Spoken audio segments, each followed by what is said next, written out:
That's what I'm talking about right there, ladies and gentlemen. Yes, sir. Yes, sir. You know I had to bring my Kansas City with me, right? Yes, sir. Everywhere Got I to bring go. the KC. Right, right. Got to So yeah. bring the KC. All right, we got a great topic. Let me pull up our background, the normal background that we use. Let me pull that up. There we go. That looks more like Love Crossing Borders now. Okay. Tonight's topic is I want to start off talking about, and I know we got a couple of other people that are supposed to be coming up as well.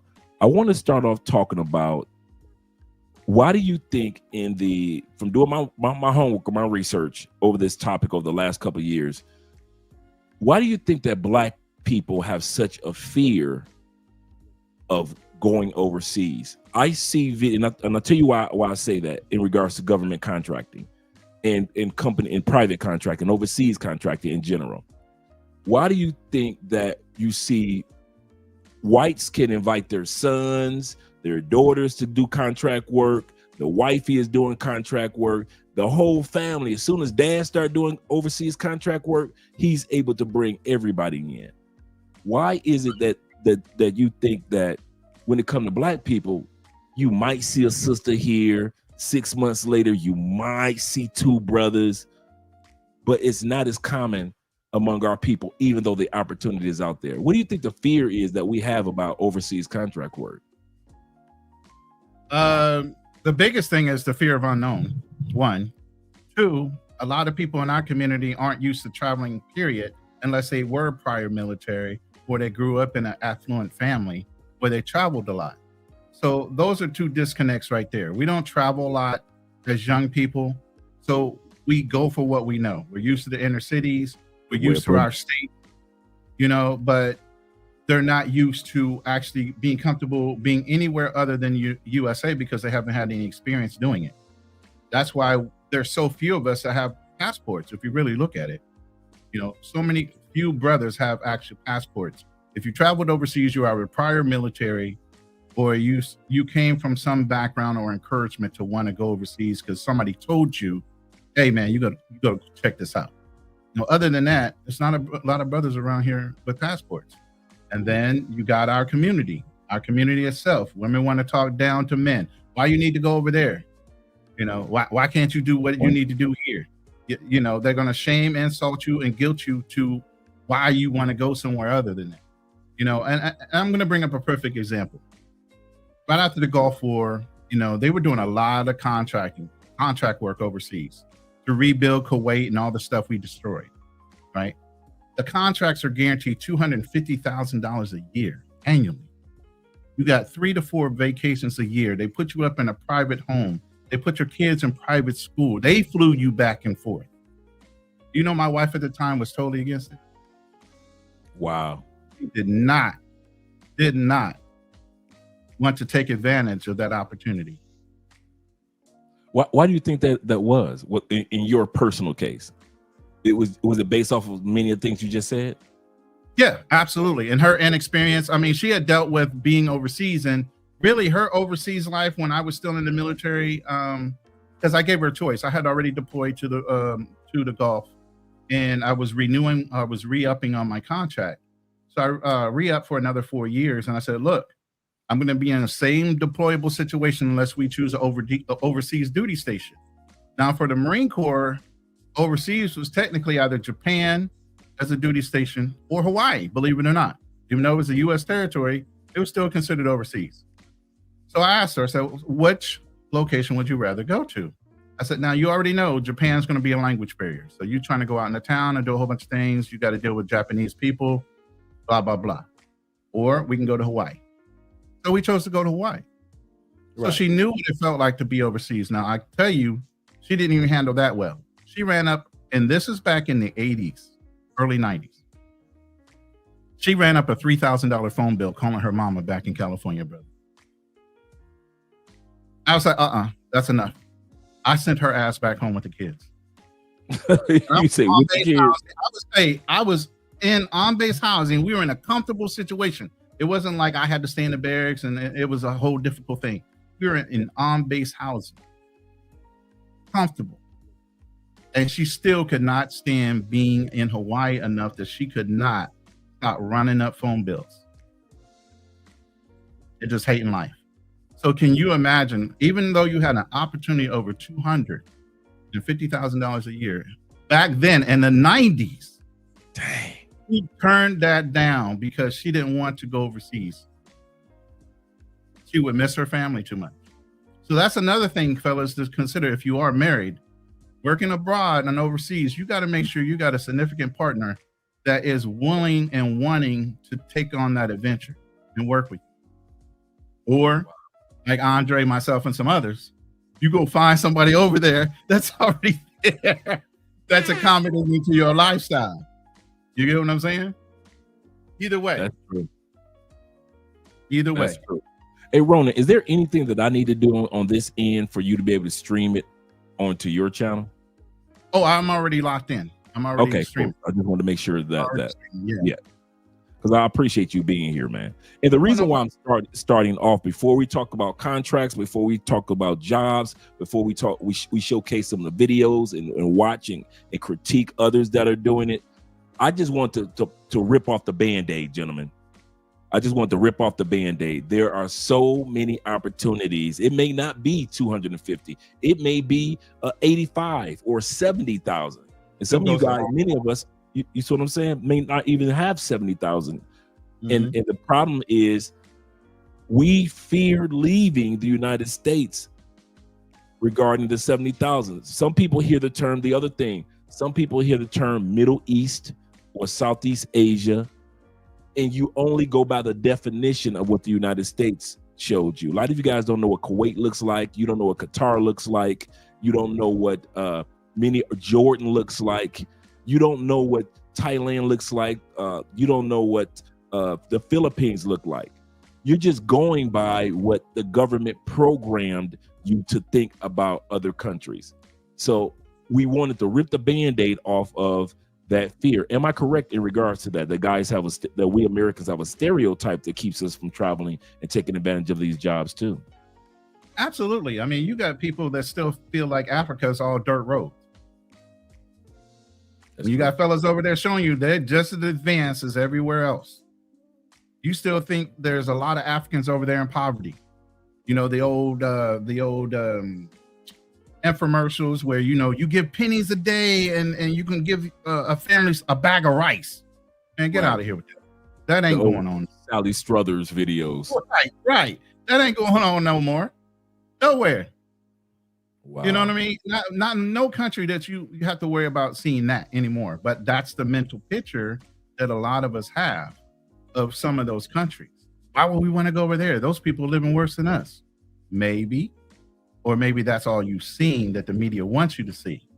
Absolutely. Absolutely. And for those that are coming in and you're wondering what is the link that I've been dropping, that is the link for the Patreon. If you're just a $5 member of the Patreon, everything that we're going to be talking about tonight is already in the Patreon. All the links, all the things that you so you guys that are already in the Patreon and it's just $5 a level on up, you automatically have access to, let me show it to you real quick. You automatically have access to everything that we're going to be discussing tonight. So I'm going to show you real quick. As since we have 70 plus, almost 80 in here, you'll have access to the interview that the young lady gives regarding step-by-step how to do government contracting overseas as well as remote work. Right here is a full-scale article that I wrote for 2025 in regards to this. This article just came out. I just wrote up and put all this together over the last hour. So I wrote all this for you guys. But the important part is step-by-step how to apply all that I put off in here. Make sure I gave you a step-by-step information on a checklist, what not to lose. But everything that we're going to be looking at tonight, all of that is already in the Patreon. So in other words, let's go over here. This listing right here is all of the jobs. Let's scroll up real quick. All the job links that I'm going to be sharing tonight for all you guys that are already in the Patreon. you don't really need to take notes. You can sit back and enjoy all the information. Why? Because the video that we're creating tonight is going into Patreon, and all the links, the job links and the firms and the agencies, all of this that you see right now, all of this is already waiting for you. So as I hit the links and we talk about them, we discuss them, all of that is already in the Patreon waiting for you guys. So each one of these jobs, these government jobs, all of them are waiting for you, for all those guys that are interested in starting the application process as soon as possible. And then right here, I have job banks for remote work. Let's say you're a person that you're not ready to leave the United States, but you want a remote job from companies outside of the United States. I'll say that again, from companies outside the United States. I have 17 links to some of the top locations that you can go to start the application process for jobs that are overseas that you could do from the States. As I keep telling you guys, your competition is not your American citizens. Why? Because most American citizens do not look for jobs in other countries. They just don't know. They don't think about it. They only look for jobs, even online, in the States. So your only true competition are individuals that are looking for international jobs, and it's not that many. So you're going to have these links in there as well inside the Patreon. So all of that is right there waiting for you guys. So let me let you guys go here. And I think I already posted it. Yes, I already posted it. But I just want you guys to see this. So let me scroll back to the top, and that's what this article is in the Patreon that you guys will see. But let me go back to myself and Ronin. And next thing I want to do is give a shout out to our brother T-Mac, who's here. Shout out to T-Mac being in the building. He says salute with a $10 love. He said salute to my big brother. And Simfer or Sufe? It's Semper Fi. It means always faithful. It's Latin. Oh, okay. Thank you very much for see. I love the learning curve that we have. I love the learning. Shout out to all you guys that are here. There are a couple of guys that are going to be showing up tonight. So shout out to you guys, but we got our brother Ronin right out the gate. And make sure you guys send me an email. I mentioned this earlier. Send me an email if you want to be in the WhatsApp group. Just have your name and your phone number. That's all I need. Your first name or your full name and your phone number, so I can put you in the WhatsApp group of 60 guys that are already in the group of the remote and overseas jobs. So a lot of these guys that were part of the interviews last year are in the group showing guys how to do it already. So you can take advantage of that. I'm going to pull up a group of videos, Ronin, that I put together in regards to people that do government work. Okay. I'm going to, then I'm going to stop at certain parts, get your commentary, and then we're going to start showcasing the links. So all the links that I'm talking about tonight, guys, we're going to actually pull those up and actually look at those. But before we do, we're going to be looking at the videos and then interviewing Ronin as well. Just let me know if I'm lagging a little bit. This is my first time on a live in this Airbnb, which I'm going to swap out. Actually, every once in a while, it'll lag for a second, but for the most part, it's not too bad. Okay. I won't try to step on you that way. Yeah, you're doing great. I wouldn't have known if you hadn't said anything. Let's go right here. Let me pull up the video file. To know how I got my overseas government contracting job, making $225,000 a year by the age of 25. Did y'all hear that? Yeah. You see what I'm saying? Over $225,000 a year by the age of 25. So basically, it's really simple. I was working for a government contractor company and I wanted to go overseas, and basically all I did was look on the internal career website, called up the hiring manager, said, hey, think I'm a good fit for this role. I ended up getting on the phone with him. He liked my resume. I just had to get one certification, which was the Security Plus. Got that certification, and then I ended up getting a job overseas. So basically, that's how I became an overseas government contractor. And if you want to learn more about this, make sure you follow me to learn more about GovTech and overseas contracts. Finishing up my homework in Dallas because that was my first initial stop for this contract. This is the orientation room, and I was just a bit taken back because there was not one. But before she says there was not one, I want to bring that part back. Don't think I didn't catch that, and I don't think the Ronin didn't catch it either. Let's go back to the sister. You see that? Mm-hmm. As she pan that camera, I saw you shake your head, Ronin. Go ahead. Let me hear what you were thinking. Not one brother or anybody of melanin sitting in that room right now. Sitting in that room. Not one. Not one. Shout out to you, Tori. Thanks for supporting both channels. Not one. Shout out to 40. 40 says this, the problem is those government contract jobs, remote in other words, have gotten or will get cut under this new administration. What do you have to say about that? Because I have seen administrations come and go, and you have seen administrations come and go. Have you seen where government contract jobs have been completely wiped away? At the end of the day, foreign is separate from the United States. One of the biggest things as a military guy I look at in a president, it doesn't matter what they are. It doesn't matter they're Democrat, Republican. Foreign policy. Foreign policy is very important to me when it comes to a president. Are they intimidating enough to any foreign power to keep them off our soil? That's the number one thing I look at. You know, as far as how things run in foreign industry, I haven't seen a president affect what goes on overseas, because I don't think they understand how important certain roles are over there, and how if they want to keep down military spending, they do outside contracting. Now, if they want to hire more foreign people to go over there under government employment instead of outside contracting, they're more than welcome to do that. But in order to set up those infrastructures to do that by the government, would take up so much more money. I can't see that ever happening by a president. They might want to, but they can't. They just can't. There's no way they can cover all the responsibilities of those private sector jobs that are being utilized by the government.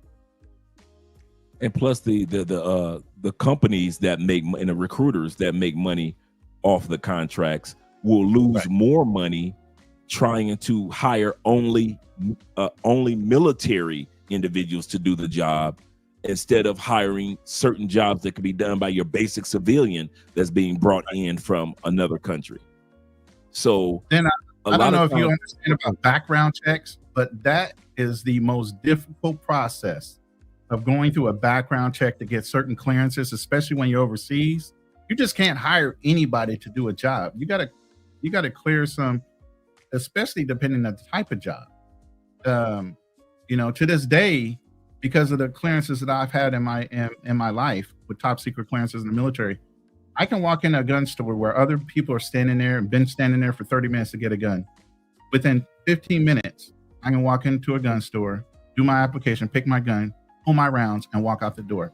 And white boys and everybody else is looking at me like, how the hell did he do that? They're still standing there waiting for their background check to come back from the FBI. Not mine. I go straight through. No difficulty. So it's hard to have somebody that squeaky clean in certain job functions, especially when you start getting into security. That's a great point. That's a real good point. So am I considering possibly doing overseas work? Maybe. I got plenty of time on my hands. You know what I'm saying? Yeah. I'm here. I got plenty of time. I might do a little side job and pick up some extra money to do some quicker things over here. Just might. Yep, and that's a good point. But shout out to 40 for just even causing us to kind of like think about those particular things. Master Thriller, shout to Master Thriller being in the building, and he says, sounds like I'm in the right place. I'm in IT, and that is always in demand globally. He said I'm desperate to find a job overseas. I don't care if I make $50K a year. That's living rich overseas. That's an excellent point.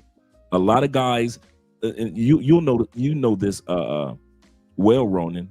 A lot of guys think they have to be American rich to live globally, to live well globally, and that's not true. That's not necessarily. I blame us for that. I blame us for wanting to peacock our community, Black community. White boys been over there on Social Security for years. All those old men over there, they're barely on Social Security and they're making it.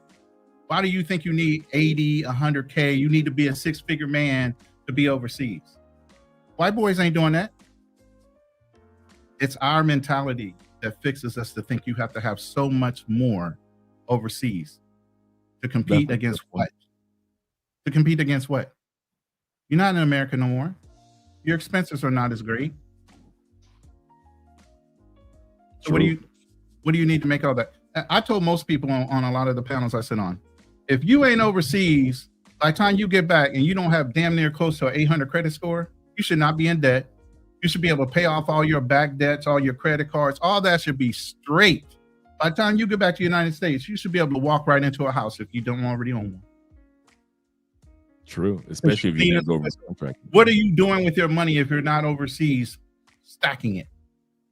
Because you're not spending as much over here. This is true. This is true. Excellent points. Excellent points. Shout out to all you guys that are coming in. Marino, shout out to Marino being here. Shout out to my man Jay Shar is in the building as well. Appreciate you guys.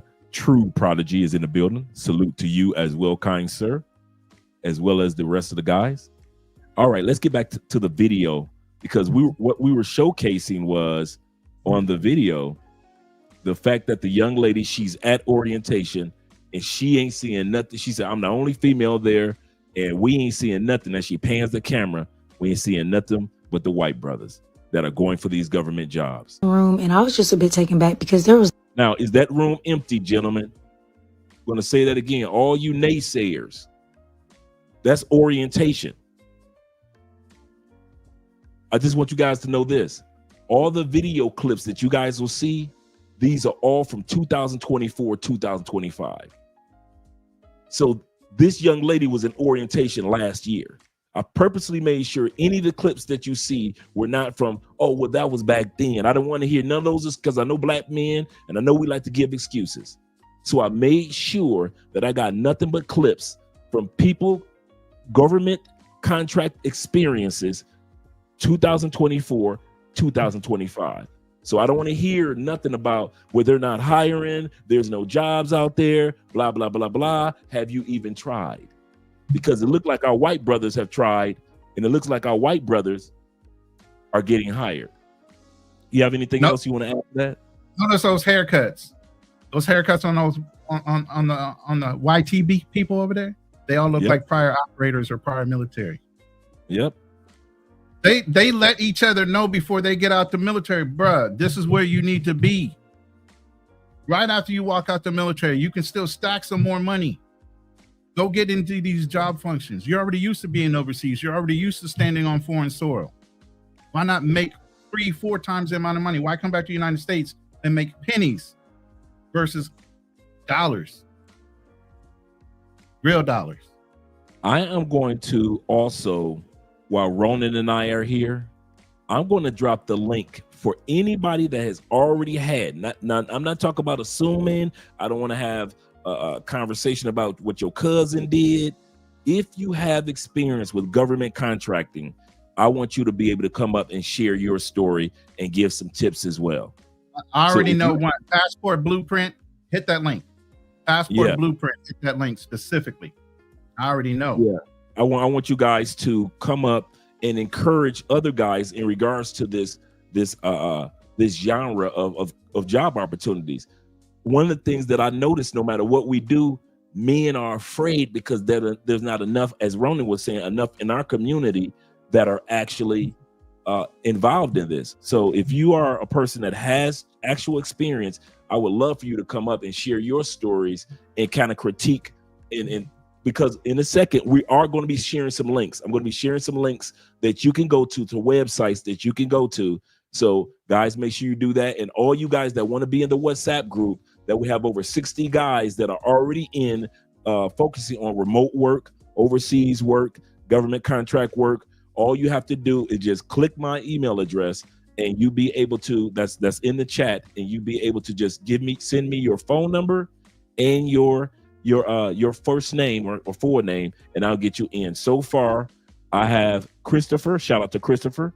I have Ronald, I have Bro Dicker or Bro Broderick. Sorry, Broderick. That could be a bad situation.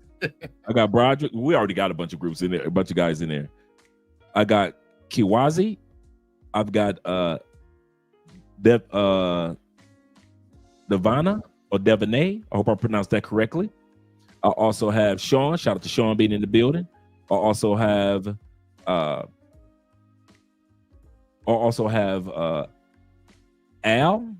I have Frazier. Marv. Shout out to you, Marvin. Shout out to Joey. Also Elkins. I also have Jaquez. I also have the phone number and information to put in the group for Joseph, Marquise, Sankofa, William, and that's where we are right now. So if you guys are interested, just send me an email, and the email has been placed into the group as well. So shout out to all you guys, and let me give a shout out real quick before we continue on to my man. Well, we did the shout out already to my man Alexis. Shout out to you. He say, trade. How is the market overseas for trade work? There are job. Let me let you go ahead and talk about that, Ronin. I would say it depends on the trade that you're talking about. Plus, you got to look at who's hiring over here. If there's foreign contractors over here working for American or foreign European nations versus dealing with a contractor or somebody that's local, because the pay is going to be different. They're going to pay you on their local dollar or currency versus US dollars and currency. You know, so it's kind of tricky on trades if you're talking about construction or something like that. So I would really want to know what kind of trade you're talking about. You know what I mean? Truck driving specifically. I mean, they're working off of their currency. I don't know how that exchange rate works. You know, truckers make over 100K here in the United States. How much would they make here in a foreign country? I have no idea. You know, hopefully somebody else comes up might know, but I would say you would have to kind of like say what trade it is, and maybe we can go and look at what the average rate is for that type of trade. But yeah, you can probably do it the same way we would do it. You know, chat GPT to hell up on it. Actually, in the Patreon, overseas contracting works top countries for skilled trades people. So I already have that for individuals that see, guys, I'm ahead of the game. We put this out in March. There you go. You guys have to join the Patreon. We put this out in March, guys. I actually did a consultation with a brother that was interested in that. So I did all the liaison work. And so I did a lot of research in regards to trade jobs all around the world. And I actually put together an article for you guys. So right here we have the article. Let me click on show more. I have in your article, as you were looking, were most of these contractors like more apt to pay US dollars versus that local currency based on the fact that they were maybe foreign companies like from based out of America, Europe, or even the Middle East, like Saudi Arabia or whatnot? Right. It was if that company is US based, then a lot of times they paid you US dollars. If that company was not US based, then they had the discretion of using the currency of their own country. Right. So if you're going over to do and I did this for licensed plumbers, electricians, skilled tradesmen, and other professionals, anything that has to do with the trade, anything that has to do with construction.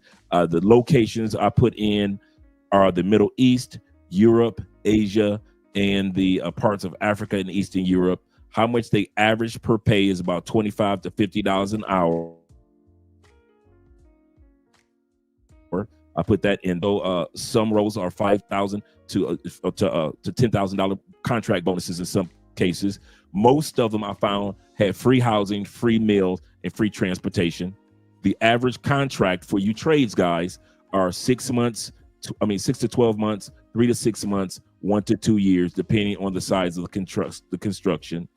Why are they hiring? It could be defense contract work. It could be emergency situations like for the Red Cross.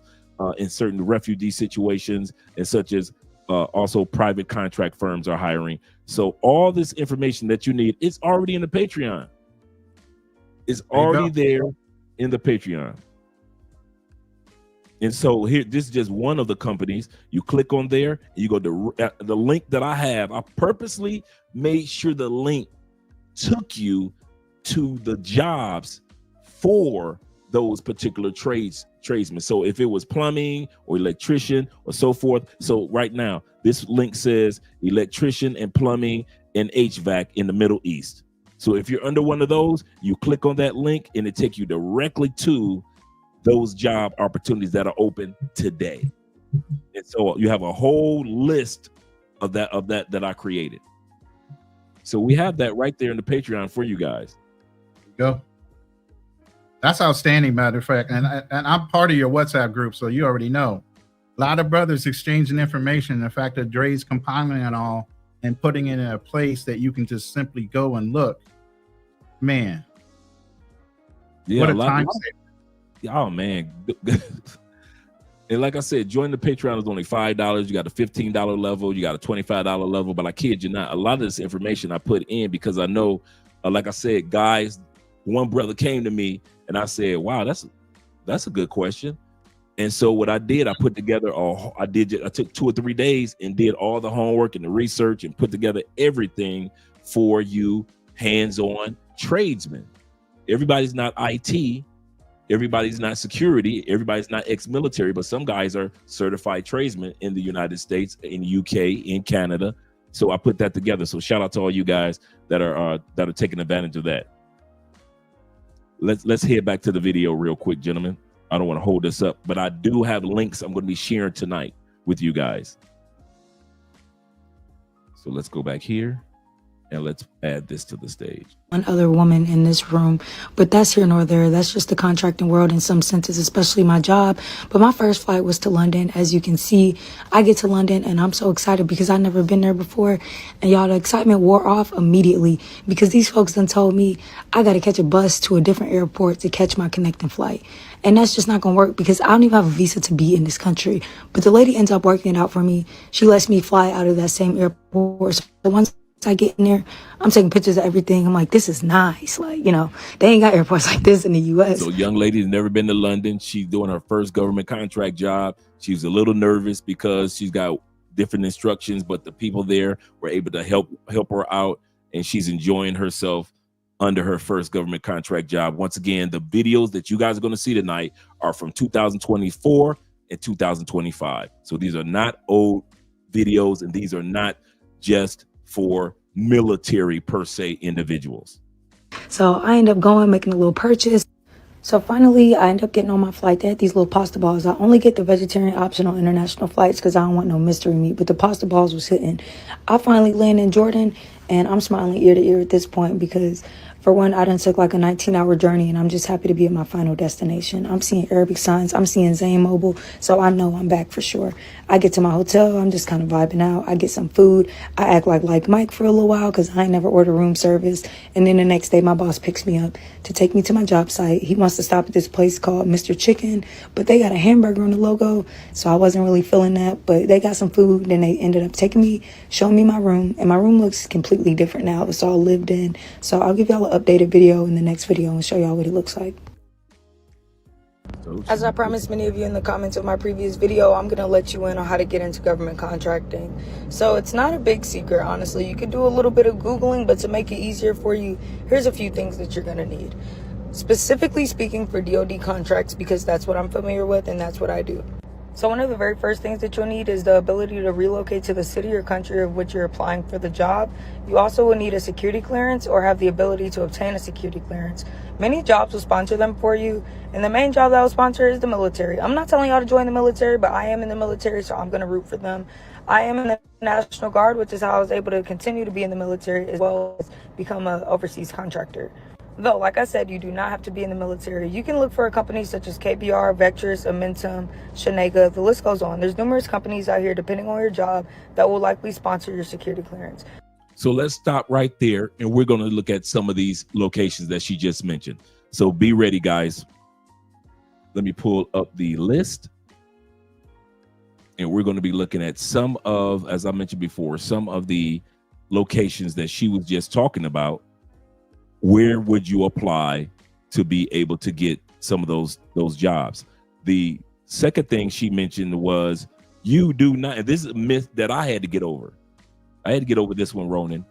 You do not have to be in the military to do government contract work. You want to talk about that for a minute, Ronin? I mean, even when I was in the military, we had civilians that we worked with. They were called liaisons or whatever. They were hired through government process. They're called GSs.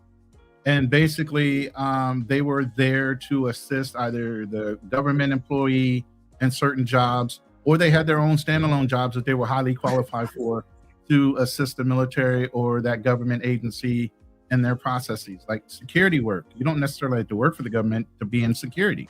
They'll subcontract you out, or they'll hire you in as a GS. Actually, a lot of military people get out and they go right into GS work because it continues on towards their retirement process. You get out from the military after 20 years, you go in as a GS with 20 years. Quicker to get to retirement, getting double pensions and all these things, the games that we play from knowing military and government work. So that's kind of how it works. But yeah, you don't necessarily have to be a prior military guy to work for the government. They're just called GS, government conservatives. And you come in at a different level and they have different pay grades depending on the type of jobs. All right. Let's look at this list real quick.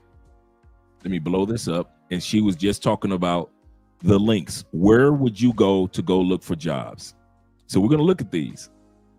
The first one is V2X. This is one of the ones that was on the list that she mentioned that others have mentioned as well. So I'm going to click on that link and go directly there.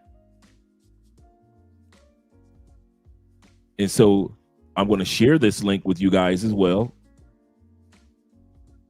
So you guys will have that link. Let me copy that because you know me, I'm a share bear. Share bear. I have no problem with that. So here's the link. This is the location that we're looking at right now. And it says find your next job opportunity in any of 20 plus countries. 20 plus countries with more than 70 years experience, VX2. And this is one of the top ones out there, guys, for looking for government contract, or not even just government contract, just contract work in general. V2X has operated globally in a wide range of conditions, from modern technology, advanced areas, and Astres. I don't pronounce that term. Hold on. Contingency-based locations.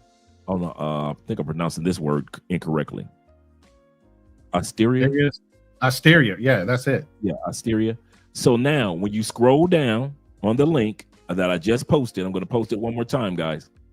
If you scroll down on the link that I just posted, you'll see the different countries. So you can look at the job openings in North America. You can look at the job openings in the Middle East and Africa. You can look at the openings in Asia. So let's click on Asia. And now you scroll down and now you see some of the jobs, just some of the jobs that are available right now in Asia. Korea, we're seeing a lot of Korea. And look at this down here. Just one of 10, just 10 of the pages of 360. I know you guys can't see it, but 383 pages of jobs available. 383 pages of jobs available. So we're just looking at Asia right now. Then I would go back. So do you think they're hiring, Dre? Say that again. Do you think they're hiring? I believe so. I really do. And the reason why I said that, because when I did my homework for each one of these, VX2 is one of the top hiring agencies in the field of international overseas jobs. They're one of the top ones. That's why she had that on the video listed. Of all the research that I've done, they were one of the names that kept coming up. They were one of the, and as we go further into the video, you're going to notice other contractors are saying the same thing. So what I did, of the ones that I have, that of the list of job banks and recruiters. Now, this is a recruiting agency. So they're not just, you put in a resume and nobody you'll ever hear back from these people. This is a recruiting agency that you can actually call, reach out to, all the other things that you can send your resume to. So they have all type of ways in which you can communicate with them. This is a local phone number and you can reach out to them as well. A lot of people got hired by either submitting their resume or calling somebody and finding out what the requirements was for that particular country or that particular job. They have job openings in Europe. So if I click on Europe, electrician, environment and energy manager, work control lead, emergency service dispatcher, and this is all throughout Europe. You got Poland, Denmark, Germany, more Poland. This one has over 83 pages of European jobs. Just this recruiting agency alone. So they're recruiting year round. So this is not just a job bank where they just throw some jobs up there. This is what I also did, Roland. I purposely made sure that I did not find spots that had scammers. Right. Yeah, I missed out on the sarcasm. I really probably did. That's what I'm laughing at right now. He sure did. But it's okay. I know he's dialed in. I was asking, based on all 380 some pages of information that you had there for job openings, and that was you think they're really looking for people to hire? Oh, I got you. Yeah. Yeah. That was just in Asia. 383 pages of jobs just in Asia. In Europe, it's 83 pages of jobs. Let's go back to look at Middle East and Africa. Let's see what they got. How many job openings they got? This was in Iraq. This was in Kuwait. This Kuwait, Iraq, Kuwait. Dre, stop right there real quick. Yes, Look at those job locations. Now, we know a lot of these locations and a lot of these jobs will pay to put you up. They'll put you in a nice cushy area. Can you imagine being in Kuwait, Dubai, working for an organization like that and being put up in some plush 2-3 bedroom place you don't have to pay for, but you're still getting a maximum amount of salary at the same time? You don't pay for rent. You don't pay for food. No, you don't. There's a lot of things you're not paying for while you making this money, you stacking this money. You don't have no outlay of costs unless you got something back in the United States you're paying for. Matter of fact, if you're paying for a house, put the house up for Airbnb. Start paying down on the house while you're making all this cash in another country, because you ain't got no expenses. None that really matter. Think about it. Y'all got to think outside the box sometimes when you go overseas to make money. Here's another fear factor, and I want to hear what your commentary is. And it's not a fear, but it's a good concern that David said. David says, Andre, for example, what if we don't have a trade? Are there jobs for us? Hell yeah. Thank you. A lot of guys assume that you have to be some type of trade or IT type of guy, or you have to be a professional in the United States for several years. And I want to come back to you in a second, Ronin, to be a part of this. You don't, guys.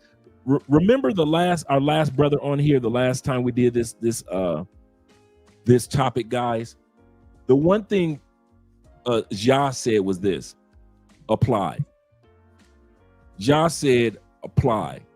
He said half the people there come in with no skill of the job.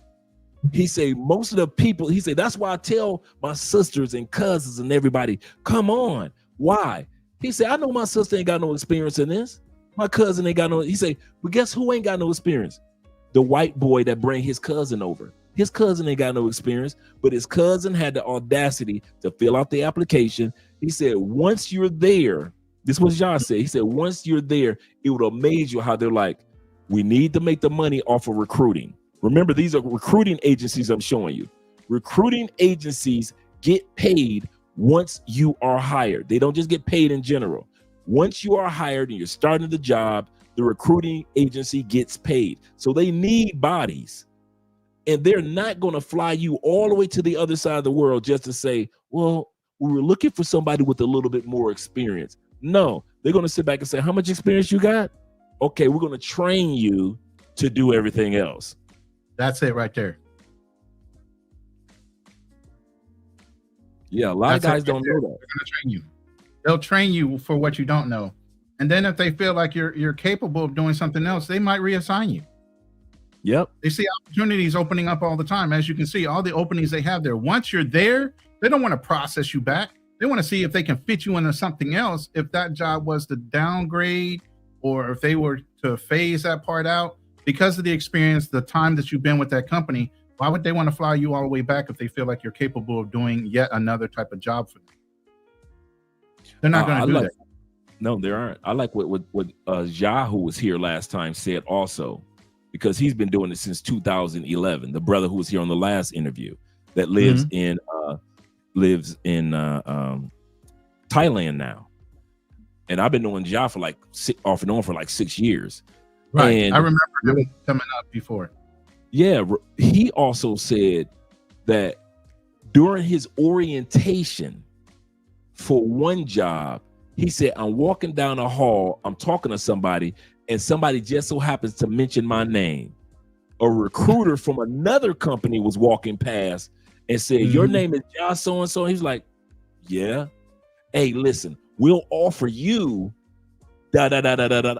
Ja ain't had no experience in neither one of the situations. The recruiter was trying to pluck him while he was in the middle of orientation from another company.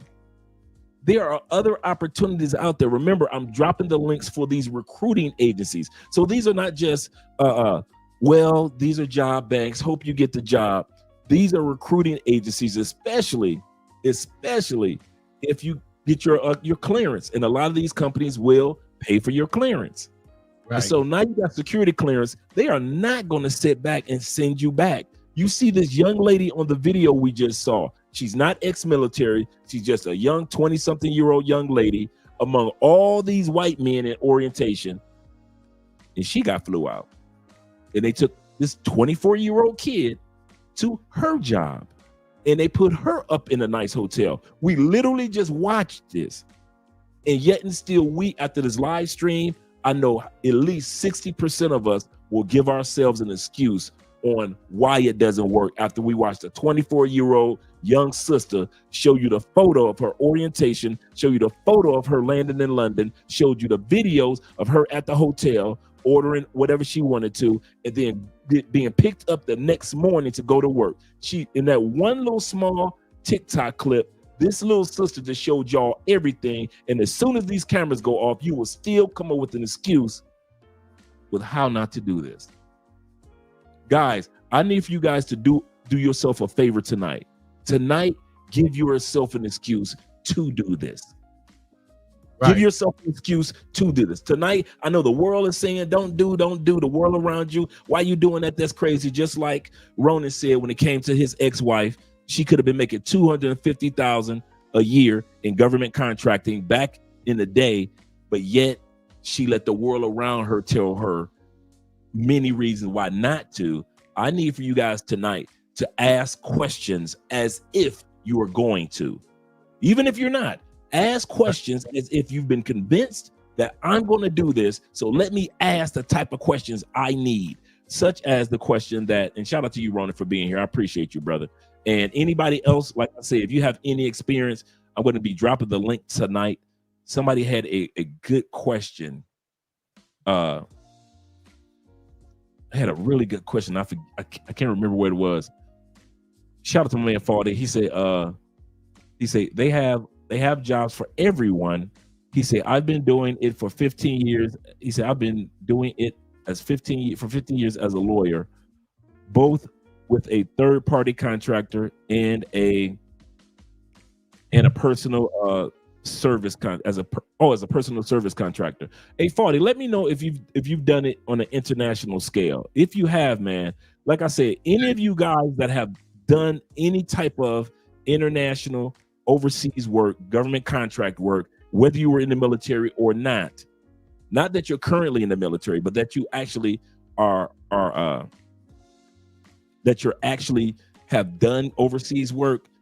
Hit that link, man, and come up and encourage other guys. Because it's kind of, I tell you what's kind of sad, Ronin, that we know that there's a couple guys that are actually either in the middle of doing contract work or have done contract work, and will be in the comment section and won't. You don't have to show your face, guys. Yeah.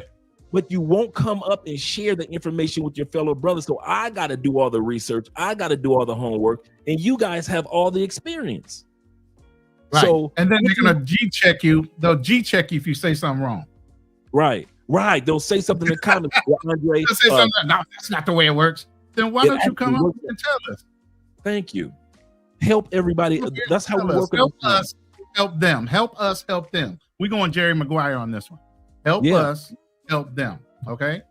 Come up. Hit the link. Absolutely. So if you guys have any experience, I have no problem with you guys coming up and us helping you out. So the first video or the first website that we're looking at is the website that has to do with the V2X. That's the first website that we're looking at. And like I said, if we go back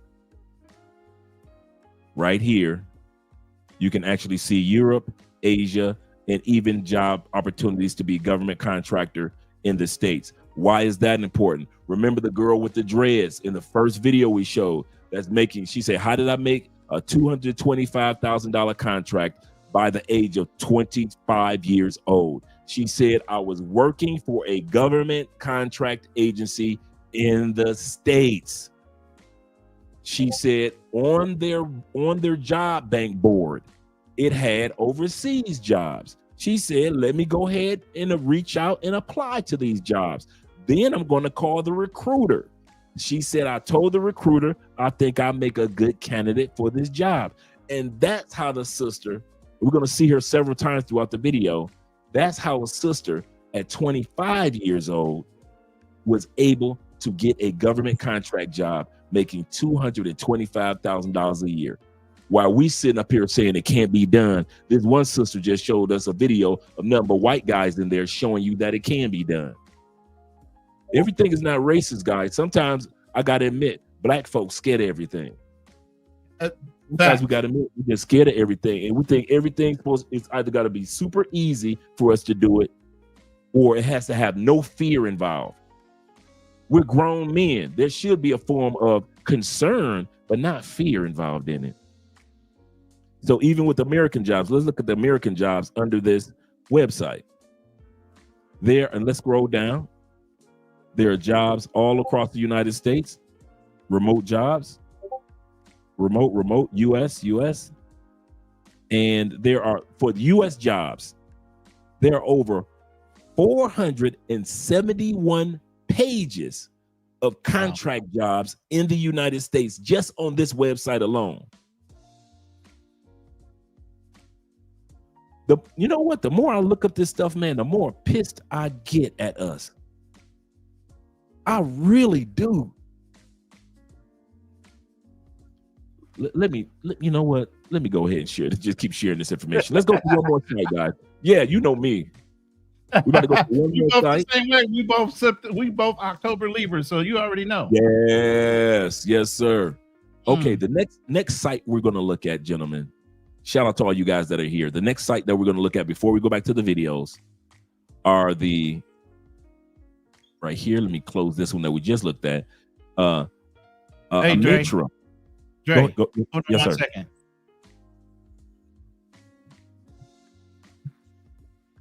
Hey, there she is. So let me give you guys a solo. Just to let you guys know, it can happen. Let me give you guys a solo. All right. Hello. He's very soft spoken, so I know. You don't have the link? Hold on, man. I'm gonna drop the link in my chat as well. Okay. Yeah. So, you guys stay consistent in what you're looking for and the type of woman you're looking for, and it can happen. My hair used to be that long. My hair used to be long. luxurious. All right, like back in the 80s. Yeah, back in the 80s, we all Back had in the those Jerry 80s. curls, right? Right. We had them Jerry curls back in the 80s now. You know, so I'm gonna drop the link right now for you. Passport Blueprint. He's worked in the Middle East and Israel and other places like that. So he has a world of experience when it comes to this. Oh, that's definitely great. link to come up. Real-time experience, boots on the ground, and some hairy situations. And was a government contractor, aside for having prior military too. But all right, that's enough. I love when us brothers come with the receipts. Love when we come with receipts, brother. I ain't gonna even lie to you. All right. Yes, sir. I love the receipts. Shout out to you guys, man. I'm happy for you, man. You've already said, you and I have already shared the videos and stuff like that. So shout out to you, man. I appreciate you. Let's go back to once again. Let's go back here, gentlemen, and we are going to look at one more link, job link that I'm going to share with you guys. Give me a second. And this is a Momentum, and right here is this the one I'm looking for? Let me make sure. There we go. So let me go over here, bring you guys over here with the Momentum. And they are one of the top ones you're going to hear about tonight as well. Once again, I made sure when I did my homework for this, because there are scammer agencies out there as well. I made sure I did my homework and I got the best of the best recruiting agencies for guys and ladies that are interested in doing work overseas.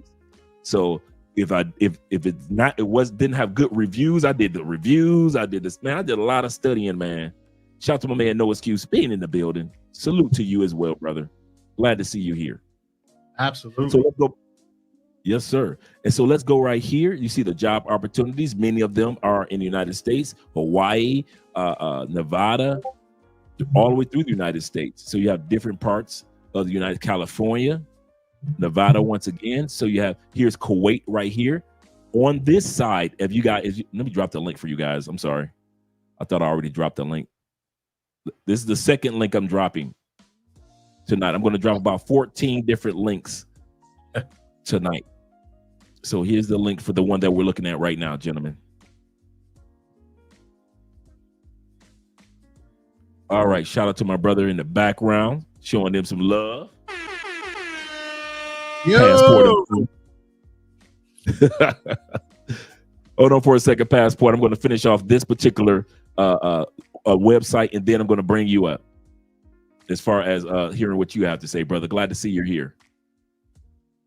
So right here, if you guys look on the side, you can see all the different countries that job opportunities are available on this link. So they got 28 jobs available in Colombia. Okay. You got Egypt. You got 35 jobs that are available on this job bank in Germany. In India, Honduras, there are 26 jobs.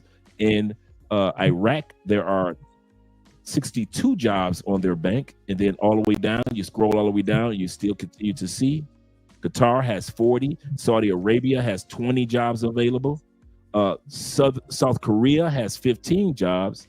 United Kingdom, 249 jobs. And if you just want to start doing contract work in the States, you have over 1,600 jobs that are available just on this link alone. I'm going to drop it one more time.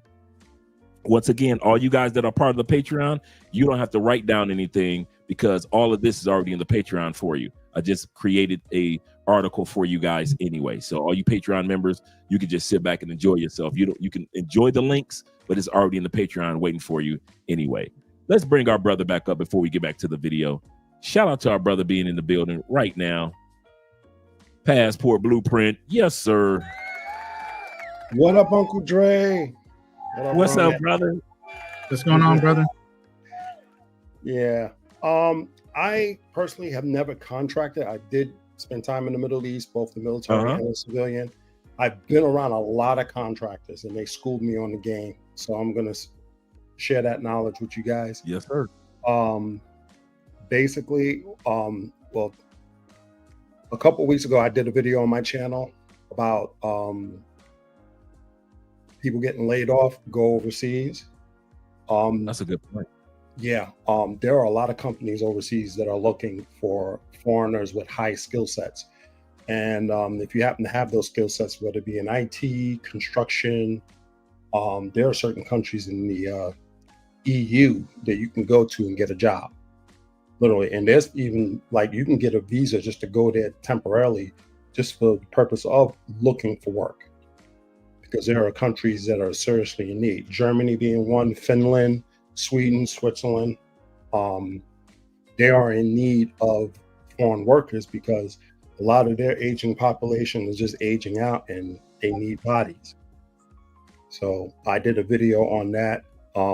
As far as the Middle East, Dubai is always going to be popping, looking for people with specific skill sets. But generally, like, for example, Finland, if you're a truck driver, they're looking for truck drivers. If you're in the hospitality industry, they're looking for that as well.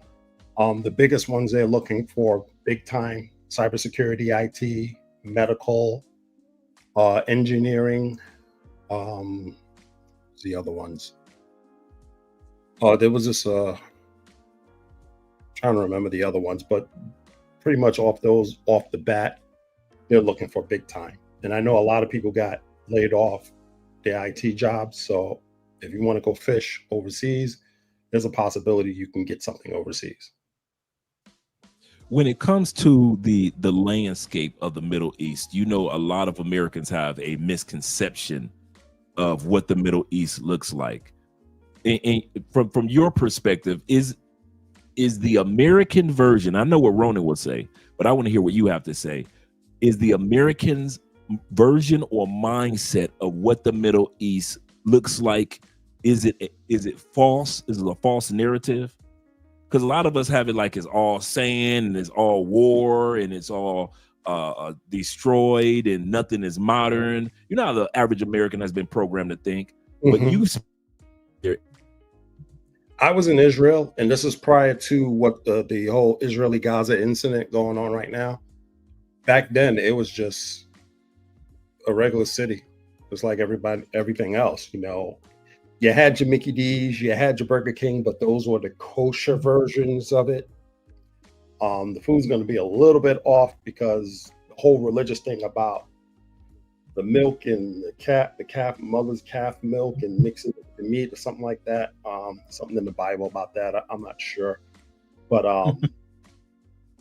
cheeseburgers was kind of like not really a big thing over there unless it was a non-kosher place. Sushi, yeah, you're gonna get sushi out there left and right.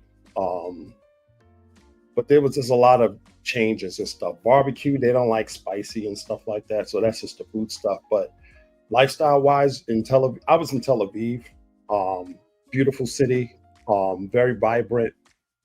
I don't know what it is like right now since this whole conflict has been going on. Economically, it took a real nasty hit. A lot of Israelis has left. Even my classmates that went and made Aliyat, which is Hebrew for immigration, they went back to their home countries. There are a couple of them that are still there, but most of them just went back to their home countries because trying to get a job over there, it's very hard. So I'm eliminating Israel from this equation because of the conflict and stuff. I've been to Jordan.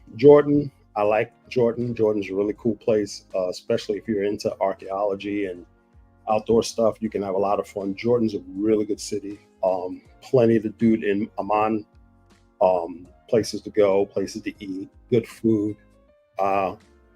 So you're definitely not going to really miss out on the city stuff, but it's not going to be like the city we have here because you're going to have to deal with a whole different culture. So you're going to have to adapt to that culture, but it's nothing hard for you to transition into. Nothing hard.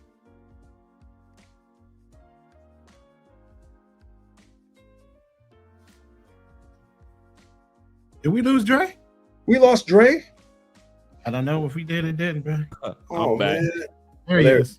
I had a Wi-Fi issue for a second. Shout out to all you guys. for running the show, because I can still see it on my phone. I can still see you guys going. But shout out to you guys. And that's why we have you guys here. Mm-hmm. That's why we have you guys here. Hard, to navigate. Now, if you're going to Iraq, it's going to be different. I don't know how much changes are made in Iraq. I know people are taking tours of Iraq now. So it's starting to grow. Wow. So there is some light. But as far as Israel, right now, economically, they suck right now, but still that city, still vibrant, still things to do, the beaches and stuff like that, parks and all that other stuff. But there's going to be some restrictions because they put out the ETA, the electronic travel authorization for Israel. So getting into Israel is another layer to try to get into. But as far as the contracting work, a lot of guys that I know, you can make some really good money tax-free, and you can really quickly knock out whatever bills you have by doing a couple years of contracting work, depending on how much you get paid. That's what Ronin was saying earlier about guys. If you have debts in the States, realize, just let's lay a foundation for you guys that are in the comment section. Just imagine if you could be get hired, 5-6 figure job, all your where you stay, very nice, room and board, transportation taken care of during the duration of your contract, and because you're out of the United States over 330 days a year, you get all the same tax breaks that I get. Just imagine that. Like, my taxes aren't even due until next week on the 16th. That's when my taxes are due, because you get an automatic 2 months extension when you live outside the United States 330 days a year. You get all those benefits, as at the same time the money that you're saving is just stacking up, because you're not paying room and board, you're not paying for food, you're not paying for transportation. Just like both of these gentlemen have said the same thing. Now you can knock out those debts that's hitting your credit rating. And like Ronin said, there is no reason why your credit score should not be 700, 800 by the time you get back to the States. My man Ja did that. Ja said he has, I think it was like $10,000 or $11,000 worth of credit in 2011 when he first started doing government contracting in Kuwait. After a year or two, he's got the top credit cards with all the travel flights and all the travel points and all. He said, I got so many points, I have to put it in my will to will it over to my mother. He said, because I got so many travel points. He said, I don't want to lose my points. So it's so much that a person can do. Yeah. And yes, it is flexible. That's a good point. Good point. On my first deployment, I had debt. After my deployment, no debt. And I was just in total making just under 50 grand of what they were paying me with hazardous duty pay, combat pay, and all that other stuff. Why? Because I wasn't spending money on renting and everything. Everything went to bills. I knocked out all my bills. I was debt free after my deployment. Debt free after my first deployment in Iraq. And that's government contracting job. Go ahead. That's just being in the military. Now you imagine you over there doing contracting work. You're basically having the same financial benefits. You're going to be able to eliminate debt and be done after a deployment, regardless of what you're making. Just, make sure you put that money to use and pay off that debt. You'll be fine when you totally don't want to do this anymore. You want to be back in the States. And also you can stay with the company and get a gig back in the States if you want. That's another thing. There you go. Excellent. Let's go back to the video for those that didn't get a chance to see the beginning part of the video. We're just going to making $225,000 a year. by the age of 25. So basically, it's really simple. I was working for a government contractor company and I wanted to go overseas, and basically all I did was look on the internal career website, called up the hiring manager, said, hey, think I'm a good fit for this role. I ended up getting on the phone with him. He liked my resume. I just had to get one certification, which was the Security Plus. Got that certification, and then I ended up getting a job overseas. So basically, that's how I became an overseas government contractor. And if you want to learn more about this, make sure you follow me to learn more about GovTech and overseas contracts. Finishing up my homework in Dallas because that was my first initial stop for this contract. This is the orientation room, and I was just a bit taken back because there was not one other woman in this room, but that's here nor there. That's just the contracting world in some senses, especially my job. But my first flight was to London. As you can see, I get to London and I'm so excited because I've never been there before. And y'all, the excitement wore off immediately because these folks done told me I got to catch a bus to a different airport to catch my connecting flight. And that's just not going to work because I don't even have a visa to be in this country. But the lady ends up working it out for me. She lets me fly out of that same airport. So once I get in there, I'm taking pictures of everything. I'm like, this is nice. Like, you know, they ain't got airports like this in the US. So I end up going, making a little purchase. So finally, I end up getting on my flight. They had these little pasta balls. I only get the vegetarian option on international flights because I don't want no mystery meat. But the pasta balls was hitting. I finally land in Jordan, and I'm smiling ear to ear at this point because, for one, I done took like a 19-hour journey, and I'm just happy to be at my final destination. I'm seeing Arabic signs. I'm seeing Zayn Mobile, so I know I'm back for sure. I get to my hotel, I'm just kind of vibing out. I get some food. I act like Mike for a little while because I ain't never ordered room service. And then the next day, my boss picks me up to take me to my job site. He wants to stop at this place called Mr. Chicken, but they got a hamburger on the logo, so I wasn't really feeling that. But they got some food, and they ended up taking me, showing me my room. And my room looks completely different now. It's all lived in. So I'll give y'all an updated video in the next video and show y'all what it looks like. As I promised many of you in the comments of my previous video, I'm going to let you in on how to get into government contracting. So it's not a big secret, honestly. You could do a little bit of Googling, but to make it easier for you, here's a few things that you're going to need. Specifically speaking for DoD contracts, because that's what I'm familiar with and that's what I do. So one of the very first things that you'll need is the ability to relocate to the city or country of which you're applying for the job. You also will need a security clearance or have the ability to obtain a security clearance. Many jobs will sponsor them for you, and the main job that will sponsor is the military. I'm not telling y'all to join the military, but I am in the military, so I'm going to root for them. I am in the National Guard, which is how I was able to continue to be in the military as well as become an overseas contractor. Though, like I said, you do not have to be in the military. You can look for a company such as KBR, Vectrus, Amentum, Shenega. The list goes on. There's numerous companies out here depending on where. You see that? These are some of the countries, guys, that the companies that we're going to be looking at throughout the night. I just dropped the link for a couple of them. Yeah, KBR is very big with the military. Amentum, they actually took over a couple of they did. They took over. When I was doing my research, Amentum took over like 4 or 5 major ones. I was like, okay, because I would research one and then they'd be like, well, we're with Amentum now.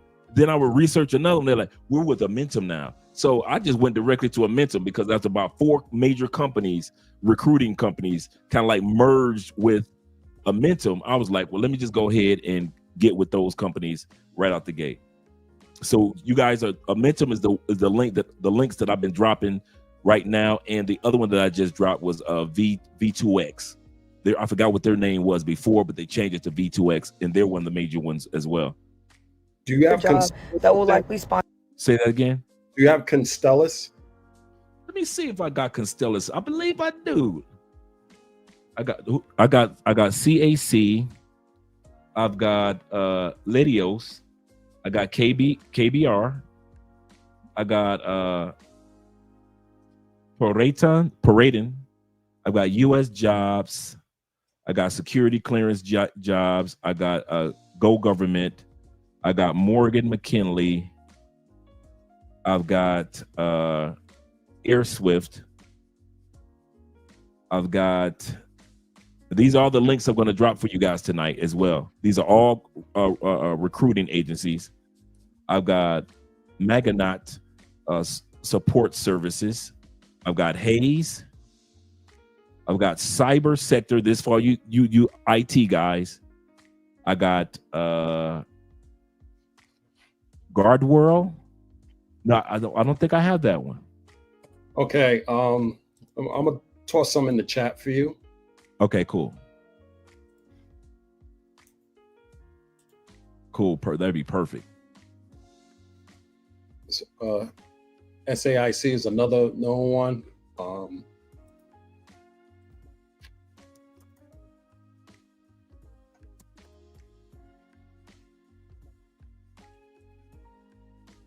Say SAIC.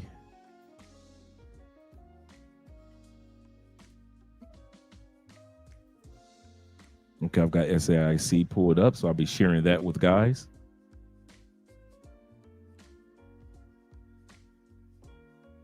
And we can actually go to SAIC right now.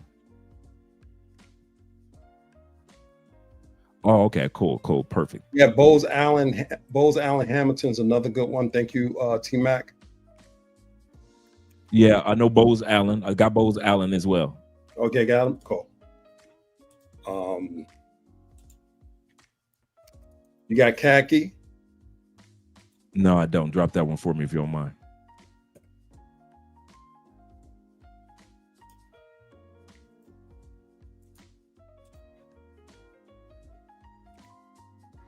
There we go.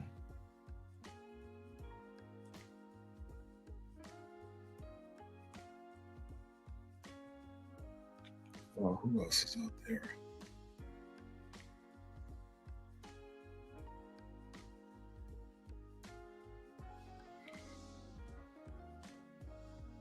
So let's go here and here.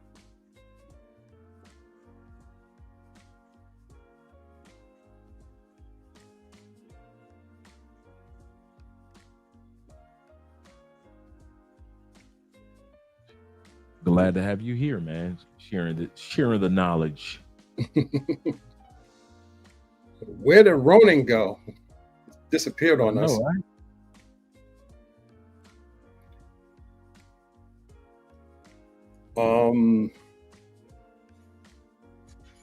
Trying to think who else is out there.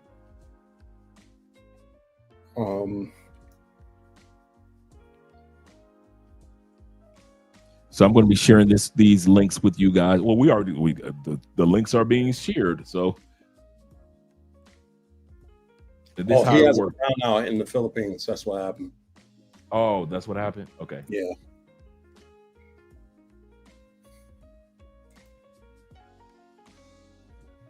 Oh, he's back. Good. There we go. Let's get Ronin back up in here. Shout out to Ronin. Hey, I got to tell you, that's one big thing in the Philippines is blackouts and brownouts, scheduled and unscheduled.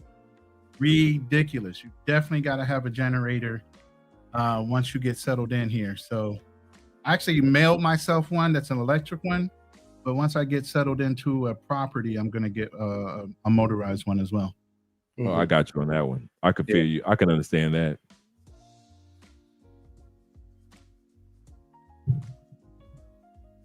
All right.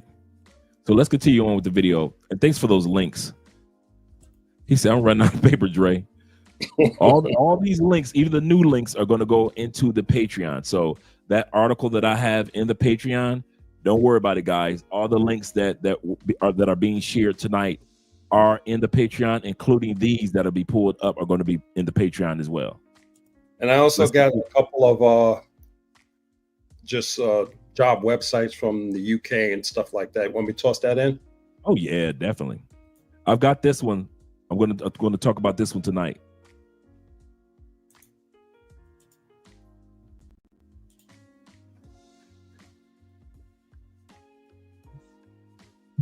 There we go.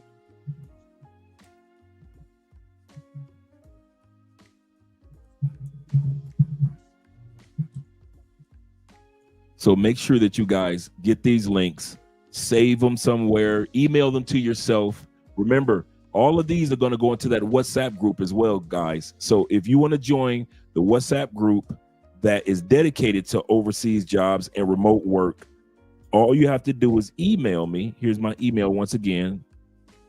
All you have to do is email me, and I'll be putting guys in that WhatsApp group over the next couple of days. So let me put my email back up once again for you guys. Yo, there was some nice little tidbits like the Southwest airline job you can work from home for. Make a decent salary. Yeah. A lot of guys don't realize. Yeah. And also, let me throw this nugget out there. The United Nations, 170 organizations within the United Nations, and they hire. Absolutely correct. I came across the UN. You're absolutely correct. They're a little bit challenging to get into. They do something called a CV. It's similar to a resume, slight little differences.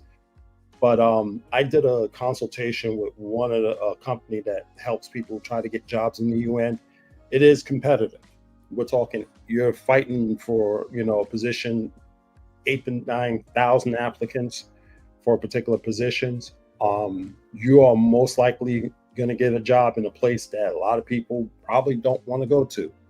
But still, you get yourself in the system. That's the key thing. If you're planning on wanting to take a job in Iraq, dude, you can go to someplace in Africa and take a gig over there. They pay damn good, 6 figs on if you have certain skill sets.